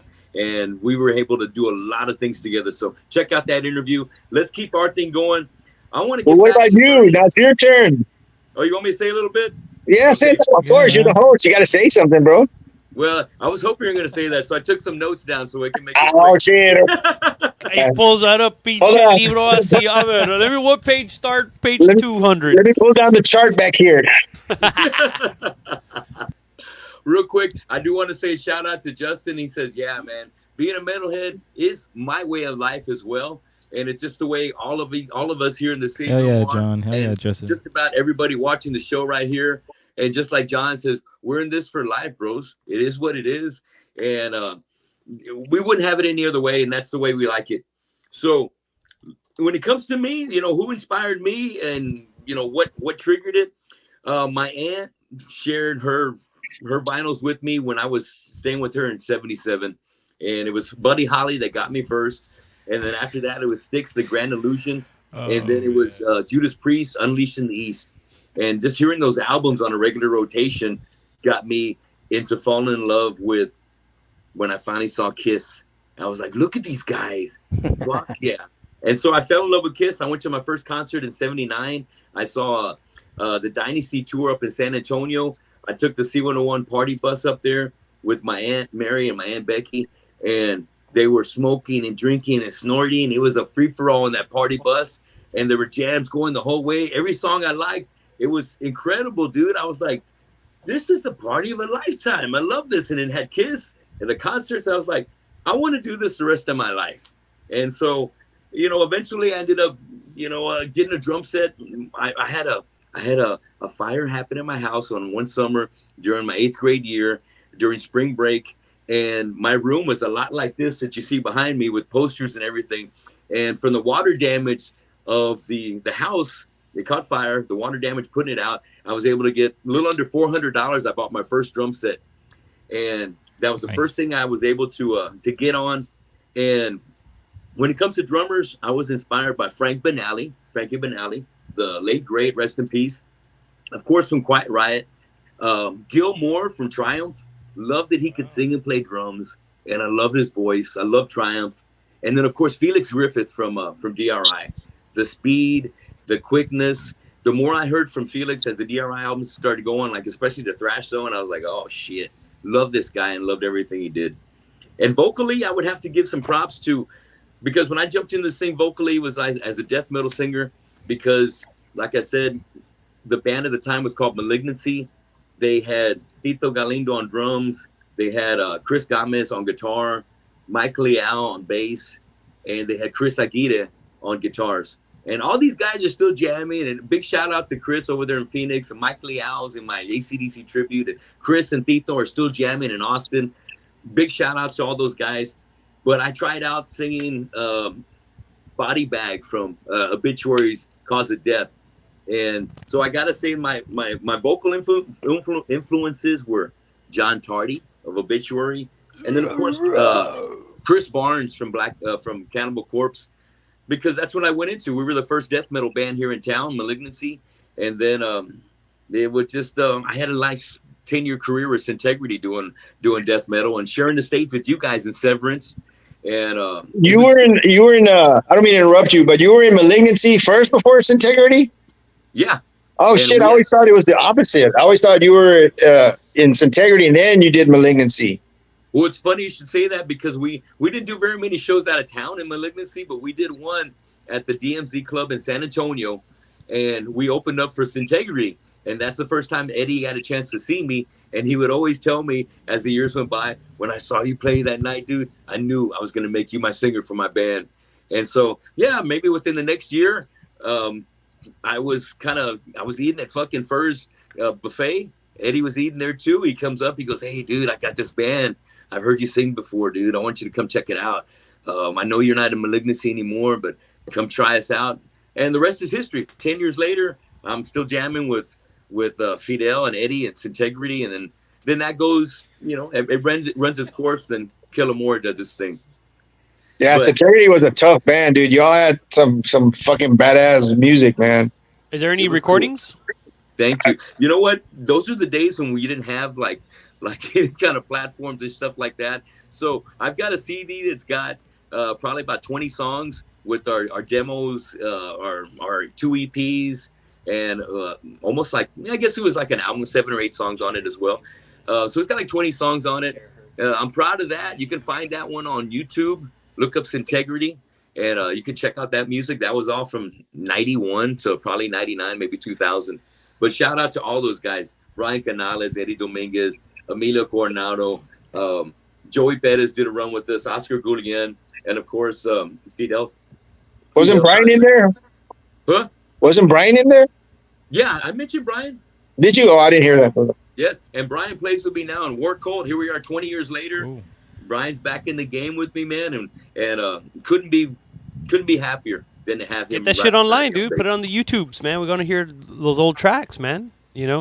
To me, yes, that's been a big tragedy for me. That I've encountered and that I've seen is when you have a band and you go through all the bullshit and you write the songs, you play the gigs, you have the good times, But then, like, you don't have anything to remember it after it's over. Like, you didn't get a chance to record it. And when you do get a chance to record it, thankfully, because of the YouTubes and shit, you can get it out there and perpetuate it. You know, it becomes a digital ghost. It outlives you, you know? And you never know, man. I mean, sometimes you listen to a recording that's like 20, 30 years old and you cringe thinking about it, you know? But then you listen to it and who knows, man, you may actually re-inspire yourself. I tell that to everybody, you know what I mean? Like, I know it's cringy to have your old recordings when you were young and you sucked and whatever, but who knows, maybe you old and you still suck, right? So it's not like that much off. Right. But the point I'm trying to say is that they're good, they're great. It's a great way to capture not just who you were back when, but like where the world was back when. You know what I'm saying? So put that shit up, man. Let's check it out. Thank you, JD. Yes, hell yeah. That's enough about me. Let's get back to the rest of you guys. Now, hey, real quick about your Kiss story. I got a Kiss story for you.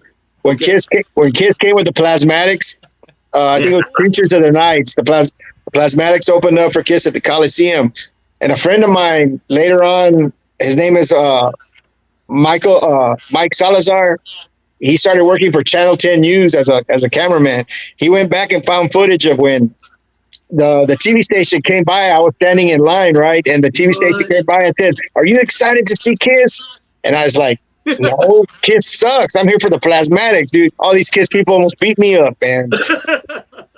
They were serious about their Kiss. I was like, "Fuck Kiss, man. I'm here for the Plasmatics." Shit. The Kiss Army, bro. The Kiss Army came after you, dude. Yeah, Kiss Army with the painted all coming. What do you mean, bro? What do you mean? Some dude who looks like a kitty cat's all mad at you. That's badass. Hell you better stop. You better stop. Right here. Seriously around here. Hell yeah. They're like, Plasmatics. What? Yeah, fuck that. Williams fucking, to me at least, made Kiss look like, I don't know, man. Gene Simmons can spit all the blood he wants, but it just didn't. Wendy O. Williams come out there with her metal chiches coming out, it's fucking making people bleed, hitting him in the face. That man was brutal. With her skimpy outfit. I'm in junior high with her skimpy outfit, and I'm like a junior high kid in the front row. Yeah, like, oh shit, it's back, dude. Awesome. She smashed the TV, right? She got a sledgehammer. She had a TV on the stand, and she smashed the TV. And me, a dumbass, was all like, I was in the front row. I was like, yeah, throw it here. All these tubes hanging out. That fucking bitch threw the tubes and shit. And all my hands there. I was like, oh, yeah, take that, dummy. I was like, what the fuck? Maybe I shouldn't have asked for that, but I was like blood coming out of my hands from all that tubes from the TV back then when they had tubes. But yeah, I was like, oh shit, dude, hell yeah. Hey, I know you had a crush on Wendy O. No. I was scared of her. She probably smelled like she's too much woman for this 14-year-old. She smelled like cigarettes and onions, I imagine. Probably so. Cigarettes and onions, the best smell. So I had a chance to tell you my first concert. All right, that was Kiss in '99. Alex, you covered your first concert. Van Halen and Black Sabbath. Fuck yeah. Now let's hit Fernie. Fernie, what's your first concert? What, that I wanted to go to willingly, or that you actually saw willingly? Ramon Aliala. I'll fucking say it. I don't care. Say it. My first unwillingly concert was New Kids on the Block. Yeah. I knew you were gonna say that. That's awesome. Hey, how brutal it was, dude. They fucking cut it within like the first 15 seconds of the song because people were getting crushed. Oh, where was it at? It was in Mission. Yeah, it was in Mission. People they played in Mission? What year was that? Was it when they were hot, like in the top of the chart, or like they were the bums on the bottom? Oh man, that was like in 86, 87. Oh shit! Oh, yeah, that was a peak. I didn't even know they came this far. But oh man, let me think. I love the honesty. Hell yeah, New Kids on the Block, 86, 87. Yeah. But my first concert that I actually I wanted to go see was Metallica. They played with Jerry Cantrell and Days of the New. No shit. That was like in '98, yeah. Oh. Yeah, what album was that? The Black Album? No, man, that was right after. That was I think Load and Reload or something. Yeah. Oh, dude, that's Load it up and reload. I wasn't really allowed to go out to concerts or anything, but that was when I was like 18. So that was a long time in between. Where was that one at? You sure didn't go to many concerts? Redema Park. No, after that, man, it was like once I got freedom to go. You weren't them at home apart. anymore, right? Huh? Shit, my mom used to write me excuses, dude, because I used to skip school and go stand in line because I wanted to get front row. Mom, I'm going to a concert. Okay, next day I need an excuse. All right, he was sick. Fuck it. Yeah, I would skip school from like the concert. dude. I would skip school. I would skip school and drive all the way to Austin to go see a show. And then tell my mom, then the next day, come back the next day, and she's like, "How come you didn't come home?" I was at a concert. Can you write me an excuse? But then my dumb ass failed school because of fucking missing too much school for concerts. Oh well. Shit, I think you did tell me that. It was well worth it, right? Dude, Yeah, see, I got an extra year of education. I was supposed to graduate in '83. I graduated in '84. Extra year of education. A lot of people paid good money for that, but you know what? I took advantage of it. That's what I did. You took an extra year of extracurricular credits. And leather works. I already had taken everything the first year. They're like, "What can we put you in?" Bible class was one of them. Leather work. I used to walk in, number the B shirt in Bible class. All these Christians were like, sit in the back and shit. And I was like, fuck. Love it. All right. That's when you could play albums backwards, dude, and everybody would say it's satanic. Exactly. The Eagles, Good of course. They'll find something on every album. Ozzy, shit. Okay, I've seen a lot of new people jumping in the chat rooms. I want to say, hell yeah, thank you. I'm going to give you a shout out, but I do want to take care of the first concerts for JD and Daniel first. Daniel, what was your first concert? Oh, I mean, I went to like big con. I mean, I went to like a lot of shows, but big concerts. What was the first one? Like in was the Pantera? The Pantera, Morbid Angel, and Soulfly on Reinventing the Steel Tour. Okay. Yeah, when they came down. But before then, I had seen like bands like Monstrosity at Trenton Point and bands like Misery Index, and right when they got out of Dying, that was like in '97 or like '98, if I'm not mistaken. And yeah, man, I've seen like a lot of old school bands too, growing up. But the big show, I guess, was that one, Pantera and Morbid Angel and Soulfly. That's a good one. That's a classic right there. Yeah. When you saw him, did Phil go out there and sing a song with Morbid? Yeah, that's the one. That's tight. Yeah, he did that here in Corpus too. Hell yeah, dude. All right. JD, what was your first? My first unwilling show. Yeah. You thought yours was funny. Wait till you hear my. It can't be any gayer than mine. Bro, mine ties the shirt up here in a knot, bro. That's how gay mine is, dude. What's up? George Michael's Wham.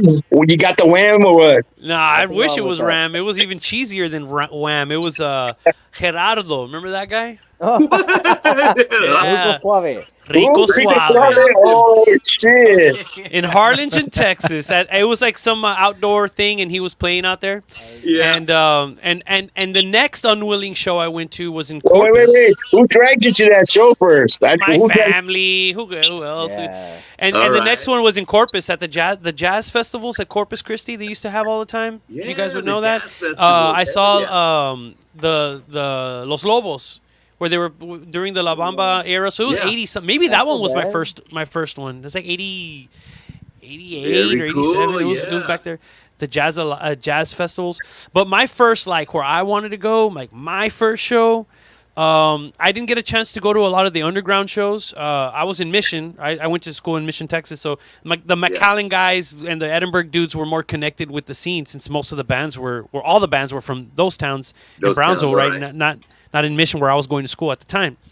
So I only went to the Villarreal in McAllen Mission area.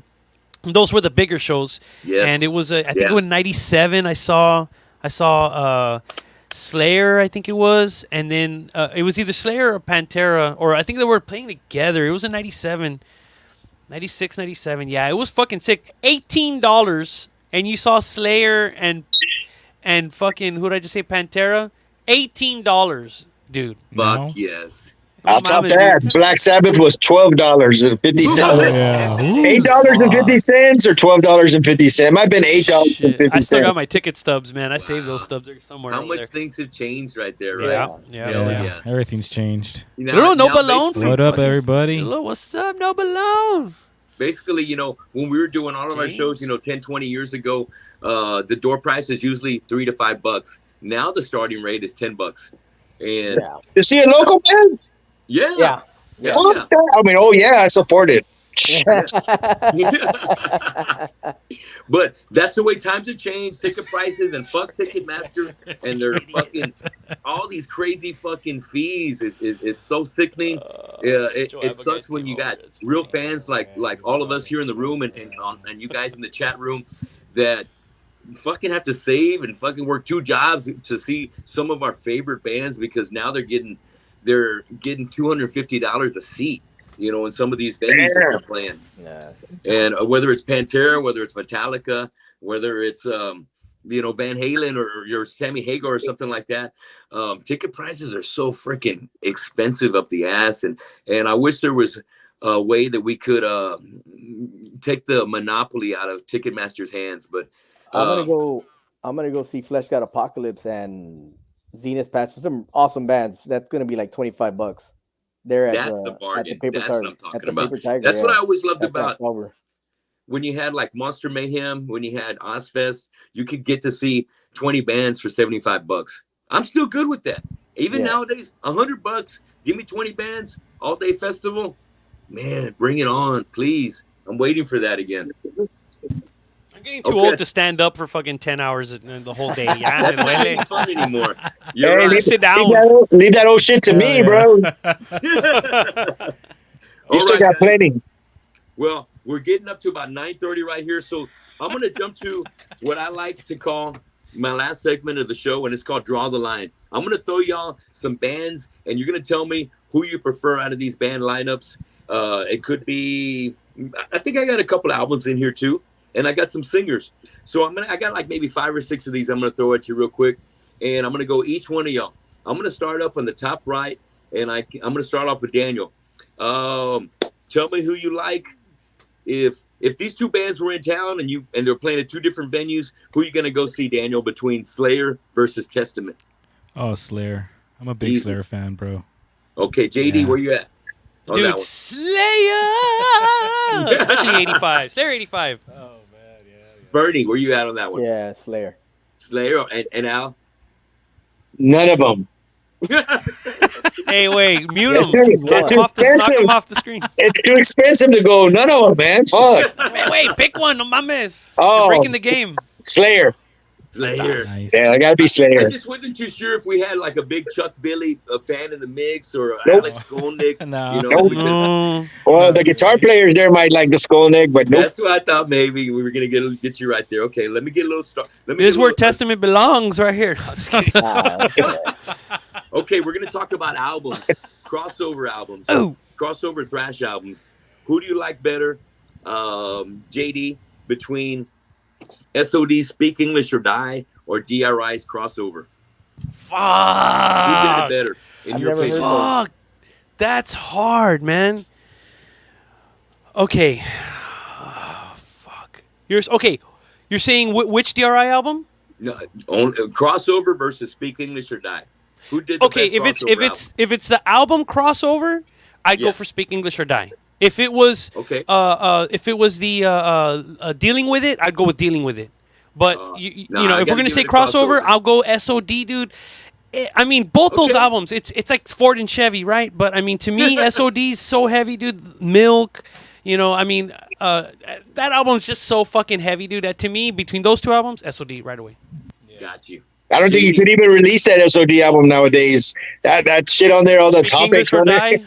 Yeah, all the topics on there and shit would be like, oh my god, that what is it? Cancel culture. The same people trying to cancel Cannibal Corpse, I hear, or some shit. Billy get canceled, right? Hey, I think things are kind of making a different trend. Let's hope that things don't get so canceled anymore. We can have more comedy in our life, and we can make fun of each other and still laugh at ourselves without being so butthurt that somebody needs to lose a job or get 86 from the public eye. I hate all that. Yeah. So, JD, tell me about it. Speak English or Die or Crossover? Speak English or Die, right away. Easy. Okay, all right. Yeah. Fernie, what do you think? I'm going to be honest. I don't know either of those. Yeah, I'll do my homework. Meet that guy. I'll do my homework. Look, you're going to like, I'll answer it for you. He's going to like SOD, dude, because it's going to, that's more up his alley, 100%. I'm like, me and this guy are. He'll listen to it, and he knows what's up. All right, I'll take it. Okay. Hell yeah. You kicked yourself out. Damn it. Okay, he fell off the drum throne. Who do you like out of them two? Crossover or Speak English or Fucking Die? Speak English or Die for sure. SOD. All right. I'm going to put in my 2 cents. I think it's got to be Speak English or Die because you get the drumming of fucking Charlie Benante and the picking of Scott Ian, and they were really pushing it right then. They fucking pushed that envelope, and Billy brought the funny part of thrash metal to it, which I think everybody was kind of, it was the right time to the right place, and we liked all the shit that they were making fun of. So I'm going Speak English or Die too. I go Speak English, and I go with the SOD is because I like the guitar tone on there. Before the tone on there was like hadn't heard that kind of tone before. But when they put that out, it was like, oh shit. The bass, dude, the distorted bass, dude. Fuck. Not even Anthrax had that good guitar sound. Right, that crunch. Did they tune down lower to like a D? I think they had the drop tuning, which is probably one of the coolest drop tuning bands I've ever heard, man. That one finger shit. Fuck yeah. Very fucking cool. All right. Let's hit another one. Another pair of albums. Starting back with Daniel. Tell me, who do you like better? Which album you like better? Master of Puppets versus Killing Technology. I don't know if not Killing. I don't know too much about Killing Technology, so yeah, Master of Puppets probably. Master all day. JD, what do you like? Bro, I'm gonna answer it with a visual. Bro. I don't know if you can see my fucking Voivod sticker. Iron Gang forever. That shit. That's right. Voivod won fucking 166%, bro. I mean, I already forgot what. Master of Puppets. Master of Puppets is what I called it. Listen, I mean, Master of Puppets is. I mean, it's a very great sounding, great written album, but Killing Technology changed the world, dude. Like, Metallica changed the world with Ride the Lightning.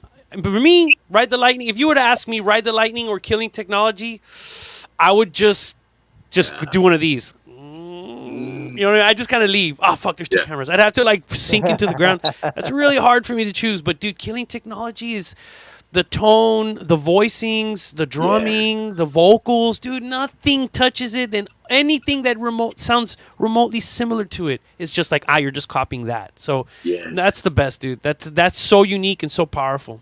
Well, if you're thinking why I put it against Master of Puppets is because I thought they were two great thrash bands, and that was the third album from each one of them. They were recorded in the same studio. They were recorded in Denmark, both of them, the same studio. Or Denmark? No, Berlin. I think they were recorded in Berlin. That's right. That's heavy duty. I didn't know that. Fernie, who do you like out of them two? Out of those two albums? Master Puppets. Master Puppets. Yeah, I remember being in second grade. A friend of mine had a cassette. Yeah. And I heard the guitars, and I was like, oh, they sound like machine guns. I was like, Two of my favorite songs, I got to give a shout out: Leopard Messiah and Disposable Heroes. Damage Inc. is my favorite song. Is my favorite song off that album, Damage Inc. Damage Inc. Yes, love it. I like Orion, that instrumental or long-winded one. Dude, that one to me, because I like bands like Burzum and shit like that too. Those long-winded. So that song is so well written and so long, it puts you in a journey, man. That song rules. It does. Alex, tell me, who do you like out of those two albums? I'm going to go with Killing Technology. Yeah. Yes. You know what? I think of all the bangers on that Tornado. I love, dude, the freaking first song. Every single track, kid. The Order of the Blackguards. Oh, dude, if you're not what they like, they're gonna throw you out in space. Hold on. In space. Dude, that's what I love the vocals. Yeah, that's badass. I love it. Hell yeah. Okay, moving on real quick. Next one. Daniel, Suffocation versus Hate Eternal. I'm gonna go Hate Eternal, man. I really like the first album. It's really good. It's really, man, I don't know. I just can't go wrong with that. Suffocation's cool and all. They're old school. I'm gonna go towards Hate Eternal though. I love Extreme. I love fast fucking blasting. I love fast double pedal. Tim Young did an awesome job. He pretty much did everything that he was supposed to do. And Tim Young.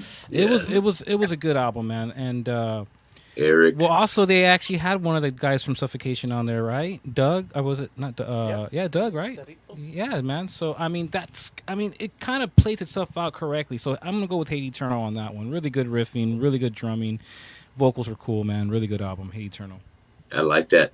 JD, where do you stand on those two? My answer is easy. Doug Cerrito. Wherever Doug Cerrito goes, I go. Listen, I don't even really listen to a lot of death metal anymore. Cerrito. All right, Doug Cerrito. I thought you were talking about Doritos. I was like, what? Doug Cerrito. Listen, Doug Cerrito. I can't say. I have to say Cerrito. There's 2 R's. All right. Doug Cerrito. However he says his name is New York. All these New York guys. Listen, I sat in a car and partook in some extracurricular activities in the parking lot with Sterling. There you go. And Doug Bond, the drummer, who was on the Suffocation album. Pierce from Within, Doug Doritos. That's right, Justin. And we were talking about the guitar players, and I said, listen, Suffocation's great, because he was in Suffocation for that one album, one of the greatest albums of all death metal, one of. And I said, when Doug Cerrito left and joined Hate Eternal, I went to Hate Eternal. But then he left Hate Eternal, and I left Hate Eternal. Like, I followed Doug. His riffing is perfect. It is some of the greatest death metal riffs. To me, it's just the right amount of technicality and just the right amount of darkness in the form of fucking like harmonies and shit and creativity. So it's not just, you know what I mean? It's not exercise music. It's not fretboard Olympics. It's got some fucking cool shit. Now, overall, big picture, I'm gonna have to go again with Doug Cerrito's Suffocation, but that first Hate Eternal album it's like if what is that album? The EP, Despise the Sun. And the first Hate Eternal album, Conquering the Throne, if those 2 albums were one album, I'd fucking put that bitch on my top 5 death metal albums of all time. Great, dude. Doug Cerrito rules. So to answer your question, I would say Hate Eternal because that's where he ended. So I'd say Hate Eternal, only their first album. After that, me vale verga, dude. Those guys, they're too... I don't know. Every song sounds the same to me. It's too heavy, too brutal. It is very fucking extreme. So what do you think, Fernie? What Joe Dan said. Nice choice. I like it. Okay, 7 minutes. I'll go with Vital Remains. Oh, beach another man. That's not a choice. By Suffocation, I haven't heard really. I have to say I probably haven't heard Hate Eternal. Okay. So I'm more of a Suffocation person. Cool, I dig it. And nice. I was looking at some of the comments. I thought it was interesting how Justin had responded. He goes, you know what? When it comes to Pierce from Within, that's the one album that Mike Smith didn't play on, and that happens to be his favorite. And shout out to Mike Smith. That's the one hard-hitting motherfucker right there. Drummer for Suffocation. Can you hear me? Yeah. Are you talking about Mike Smith or what? Yes, Mike Smith. Did I say a different last name? I don't know. No. There's Mike Smith. There's Dave Colrose. There's Doug Bond. Yeah. They've had a lot of drummers. Now, I don't know who the drummer is now. It's probably some super amazing guy who just goes... I mean... he destroys. Hell yeah. Yeah. Okay, I got 2 more for you. The double bass. Next one, coming back to you, I love it. Daniel. I got 3 vocalists. Who's your favorite out of these 3 vocalists? Frank Mullen from Suffocation, Glenn Benton from DSI, or Corpse Grinder from Cannibal Corpse? I'm going to go with Frank. The other guys are cool and all, but on that one, I'll go with Frank from Suffocation all day. Got you. All right. JD? I'm super fast at my answers. I like it. What do you think, buddy? JD? Who's your favorite vocalist out of those 3? I would go with Glenn Benton, the way the guys from Transmetal said it. Glenn Benton, because of the range. You know what I mean? Yes. I mean, I don't want to talk about him personally because he's a fucking payaso and he's probably an ex-meth head and a fucking clown and whatever. But I don't care about him. I mean, his fucking music is the shit. That's what we're talking about, yes. Yeah. So his vocals, dude, rule, dude. His fucking highs, his mid range, his lows. He has I mean, you know, you can always tell it's him, just like you can always tell it's Frank. And who was the third singer? Corpse Grinder, or Chris Barnes? Which one did you mention? Corpse Grinder. Yeah, Corpse Grinder. You know, he's an acquired taste and he's cool and all. I mean, I obviously like him better in Cannibal Corpse than when he was in Monstrosity. That album was kind of lame. Impending Doom, not too bad. Their later shit's way better. They're one of the few bands that sounded better afterwards than their first album. Most bands sound better in the beginning and later, but they're one of the few that sound better later than in the beginning, Monstrosity. Yeah. But from those three vocalists, I would say overall, man, Glenn Benton has a wide range. You know what I'm saying? So let's go with him. Killer. I like that. Glenn. He's the Deicide guy. For itself. Fernie, who do you like out of them three? What Joe Dan didn't say, Corpse Grinder. This time he's a good singer. Yeah, but I mean, and also just as a human being, dude. Like I've seen things. This guy goes couponing and shit. He's like this big scary monster of a man. Big old teddy bear.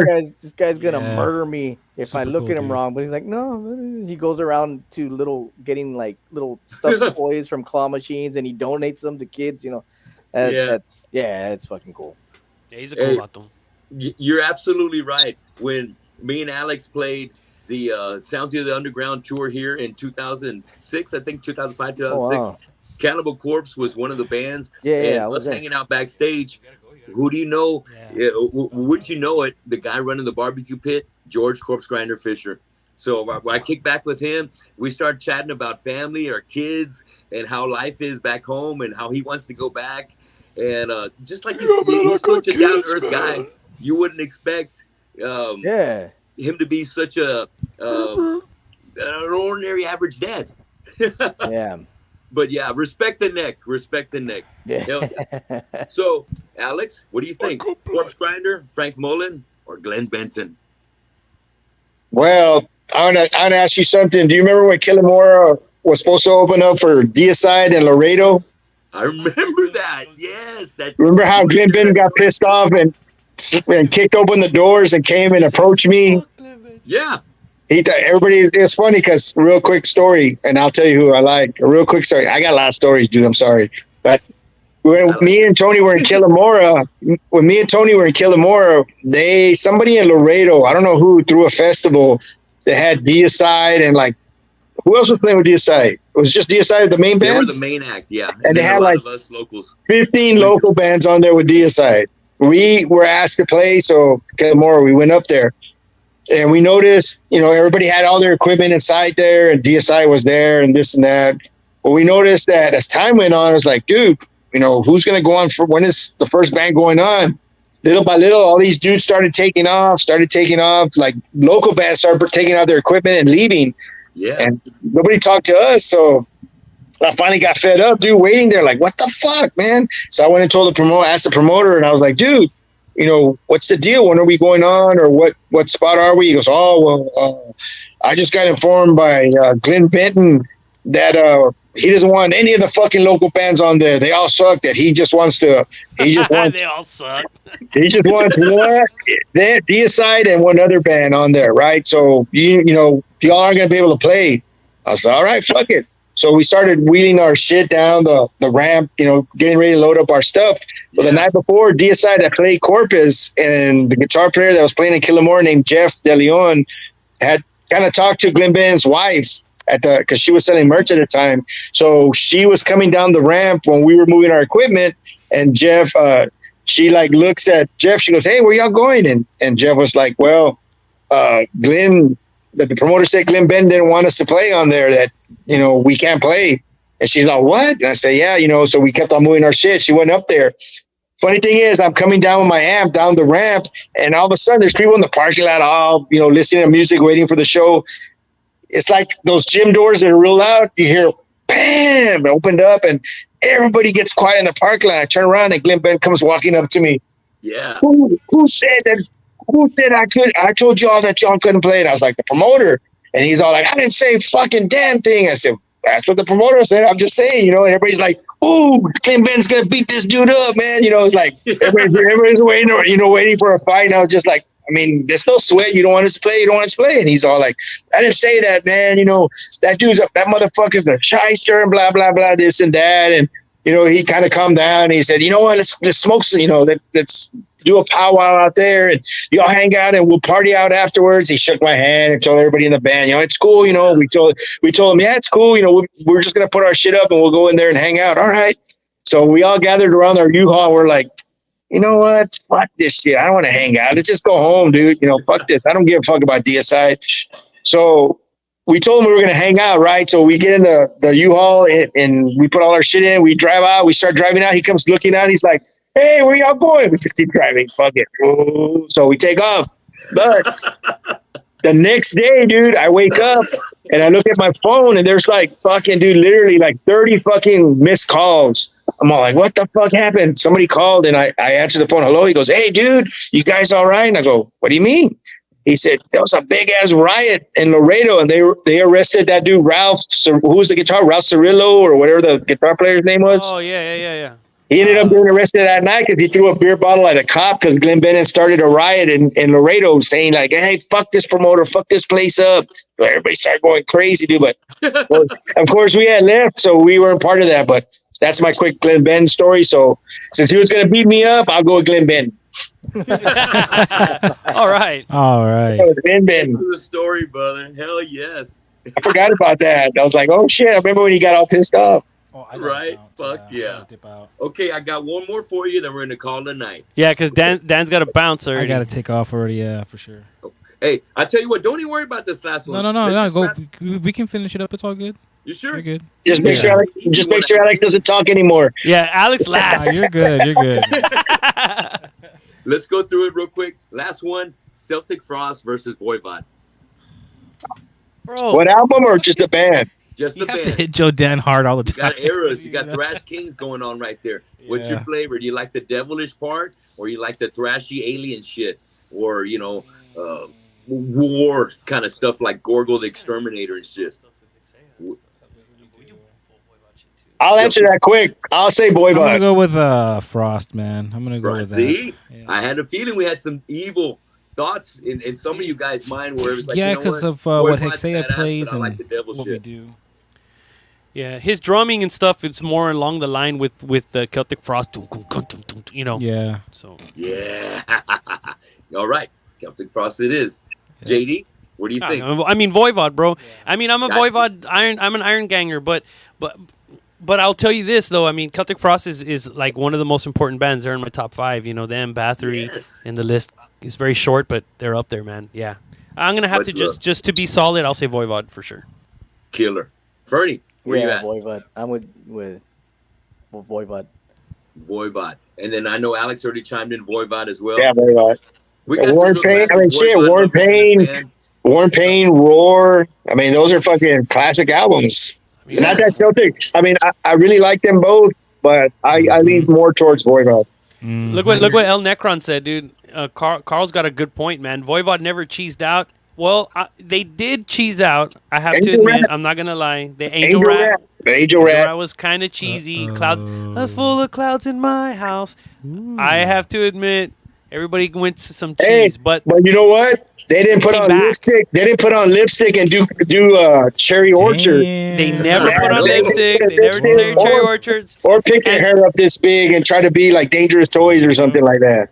That's right. So, That's true. ain't That's no true. cold lake. Right on the I money, know, though. right?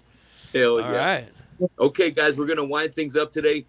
Real quick, Al, where can anybody watching the show get some new Annihilator merch? I know we got shirts, we got hoodies, we got CDs. How can they get their hands on it? I mean, just go to the Annihilator Facebook page, Annihilator TX. Go to the Facebook page and just ask him what y'all want. If y'all want T-shirts, just ask for T-shirts or CDs or whatever at our shows. Now, like I said, the skateboards, we're not dealing with the skateboards through the mail because that's just a pain in the ass with you taking them and weighing them and wrapping them, make sure nothing happens. And it just turns out to be too expensive on my part, as a band. Now, PsyOps, they take care of the mailing stuff. So I would go to PsyOps, Cool. They're in the chat. Psyop Skateboards. They're in the chat. If you see the go to them and they'll get. You can get all the. You can order the skateboard through them. Us, like you can order T-shirts. You can order CDs. Those banners. I'm working on the banners. But for sure, when the new album comes out, we're gonna have the new cover art. There's even talk right now. I mean, it's not certain, but there might even be an Annihilator beer. I don't know. I don't want to say too much. I don't want to say too much, but I guess. I mean, anyway. But they can go to the website. You can go to the Annihilator website or pick it up at our shows. We still have the first. We still have the Extreme. Mission of Death CD that has all our demos on it and all both albums on there. We still have that one. Was it Nuclear War Now out of Austin? They have the original Wild Rags white vinyls. He bought them all, the leftover stock from the Wild Rags guy. I know he has them, the original prints. So I've been in the shop, so he does have that. He has some picture disc, I think, and he has some colored vinyl.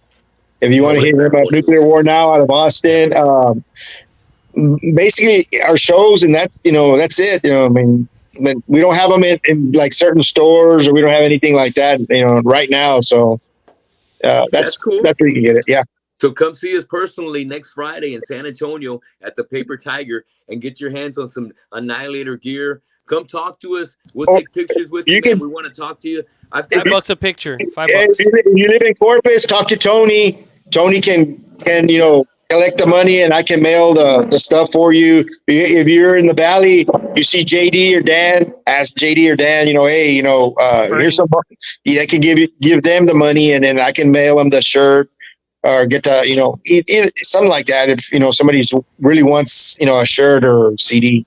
Yes, exactly. You guys, please catch us next Friday. This is our last show coming up for this year, and then we're going to have some things coming up next year that I know we're really going to be excited about. And please catch us next Friday. Go make the trip to San Antonio. You're not going to be disappointed. It's got a full weekend of fucking kick-ass metal. You got to join us at the Paper Tiger Friday. There's the lineup right there, day 1 and day 2. 10 o'clock. We'll be there at 10. Please come out there and join us. We're coming on right before Dismember on Friday night. It's always just a quick trip to San Antonio and find a place to stay overnight, have a good time, stay for Saturday night, come back Sunday, back to Corpus, back to the Valley, back to Houston, Austin, wherever you're from. But don't miss the show. Hey, a quick shout out to John Langston, who put Annihilator on the bill. Oh, yeah. Thank him. Shout out to him for putting us on the fest. Yeah. Very cool. The NYDM International Annual Festival. And what's his production company called? Inexorable Horde, I believe. Yeah, there you go. He said what JD said. I want to thank each and every one of our viewers tonight. I've got more viewers guys, tonight thanks, than I've had on any of my shows. So thank you guys in Annihilator. Thank you to Joabba. I can see all the Joabba crew. Woo! Fuck yeah. Shoot, we got nearly 30 people in the room right now. Nice. And that's fucking awesome. So let's give these people a shout out, because I know you probably know some of these folks because they're friends of yours like they are mine. We got Roman S in the house. We got James G. Warrior. We got Fuel Man 800. We've got Mike Violate. We have got No Baloney. Angeloni. Yes, the skateboarder. Fucking rules. All the way from the coast. Thank you, Justin Wild. Let's see who else we got in here. We got more friends. The Guillen. We got El Necron. Let's see. There's Joabba, Teacher Francisco. Hell yeah. Joabba. Jamming out all badass is what it stands for. Yes, we're all in there, brother. And I think I might have got everybody in there. There's a Tommy. Tommy was chilling with us. Hey, Tommy. Hell yeah. Yo. Hell yeah. Just started watching. Tommy, thanks for tuning in. You guys, thank you so much for watching the show tonight. Please subscribe to the show so that way you can catch us next time we come and with Annihilator on the Tony Gomez Show. But especially, like I said, come grab some merchandise this Friday over at the show. And if not, hit me up. I can get some Annihilator merchandise in your hand. And hey, Tony, you still do that? You still do that House of Rock swap meet thing? Yes, guys. I'm at the House of Rock second Saturday of every month from 11 to about 3 or 4 o'clock at the Rock and Roll Flea Market, and it's at the House of Rock downtown. It's free. come in there, check out my shirts. I'll have some Annihilator stuff. I'll hook up with Alex and I'll get like a few shirts and some sizes and some CDs. Check Maybe it out. You could take some skateboards down there, you know. Yeah. Perfect. Great idea. Great idea. We want to make sure we're getting all this great gear into our fans' hands. We've been busting our ass putting together the new album, which is called Death is Calling. It's going to be an ass kicker. I'm so proud of it. And I can't wait to get it into your hands. As soon as we can, we're going to try and put a little teaser single out so that way you can hear what the album came out like. And it's also going to be released on vinyl, CD, and then of course on all the streaming sites, platforms, and stuff like that. And it's Extreme Music with an X. You know, it's XTREEM, Extreme Music, and they're from Spain. So, but you know, like I said, it's going to come out in all kinds of different formats. That's cool. Extreme Music, thank you so much for the love for the Annihilator. We're so happy to have you supporting us. And guys, if make sure you're hitting up the Annihilator YouTube, subscribe to that channel, give us a like on our Facebook. We want to give you a shout out on our Friday Vigilante shout outs. So make sure you're giving us a like. And once again, I want to thank Joe Daniel, JD, Fernie, and Alex, my bros in Annihilator, for joining me for the show tonight. Yeah. I had a great time. I think we put on a great night, show for our folks. We're going to be seeing you guys Friday, San Antonio, Paper Tiger, New York International Death Metal Fest, Annihilator with his member, and a whole ton of the best metal bands to come to Texas for that weekend. I want to see you soon. Thanks for tuning in to Tony Gomez Show, and I will see you guys later. See you soon. See you in hell.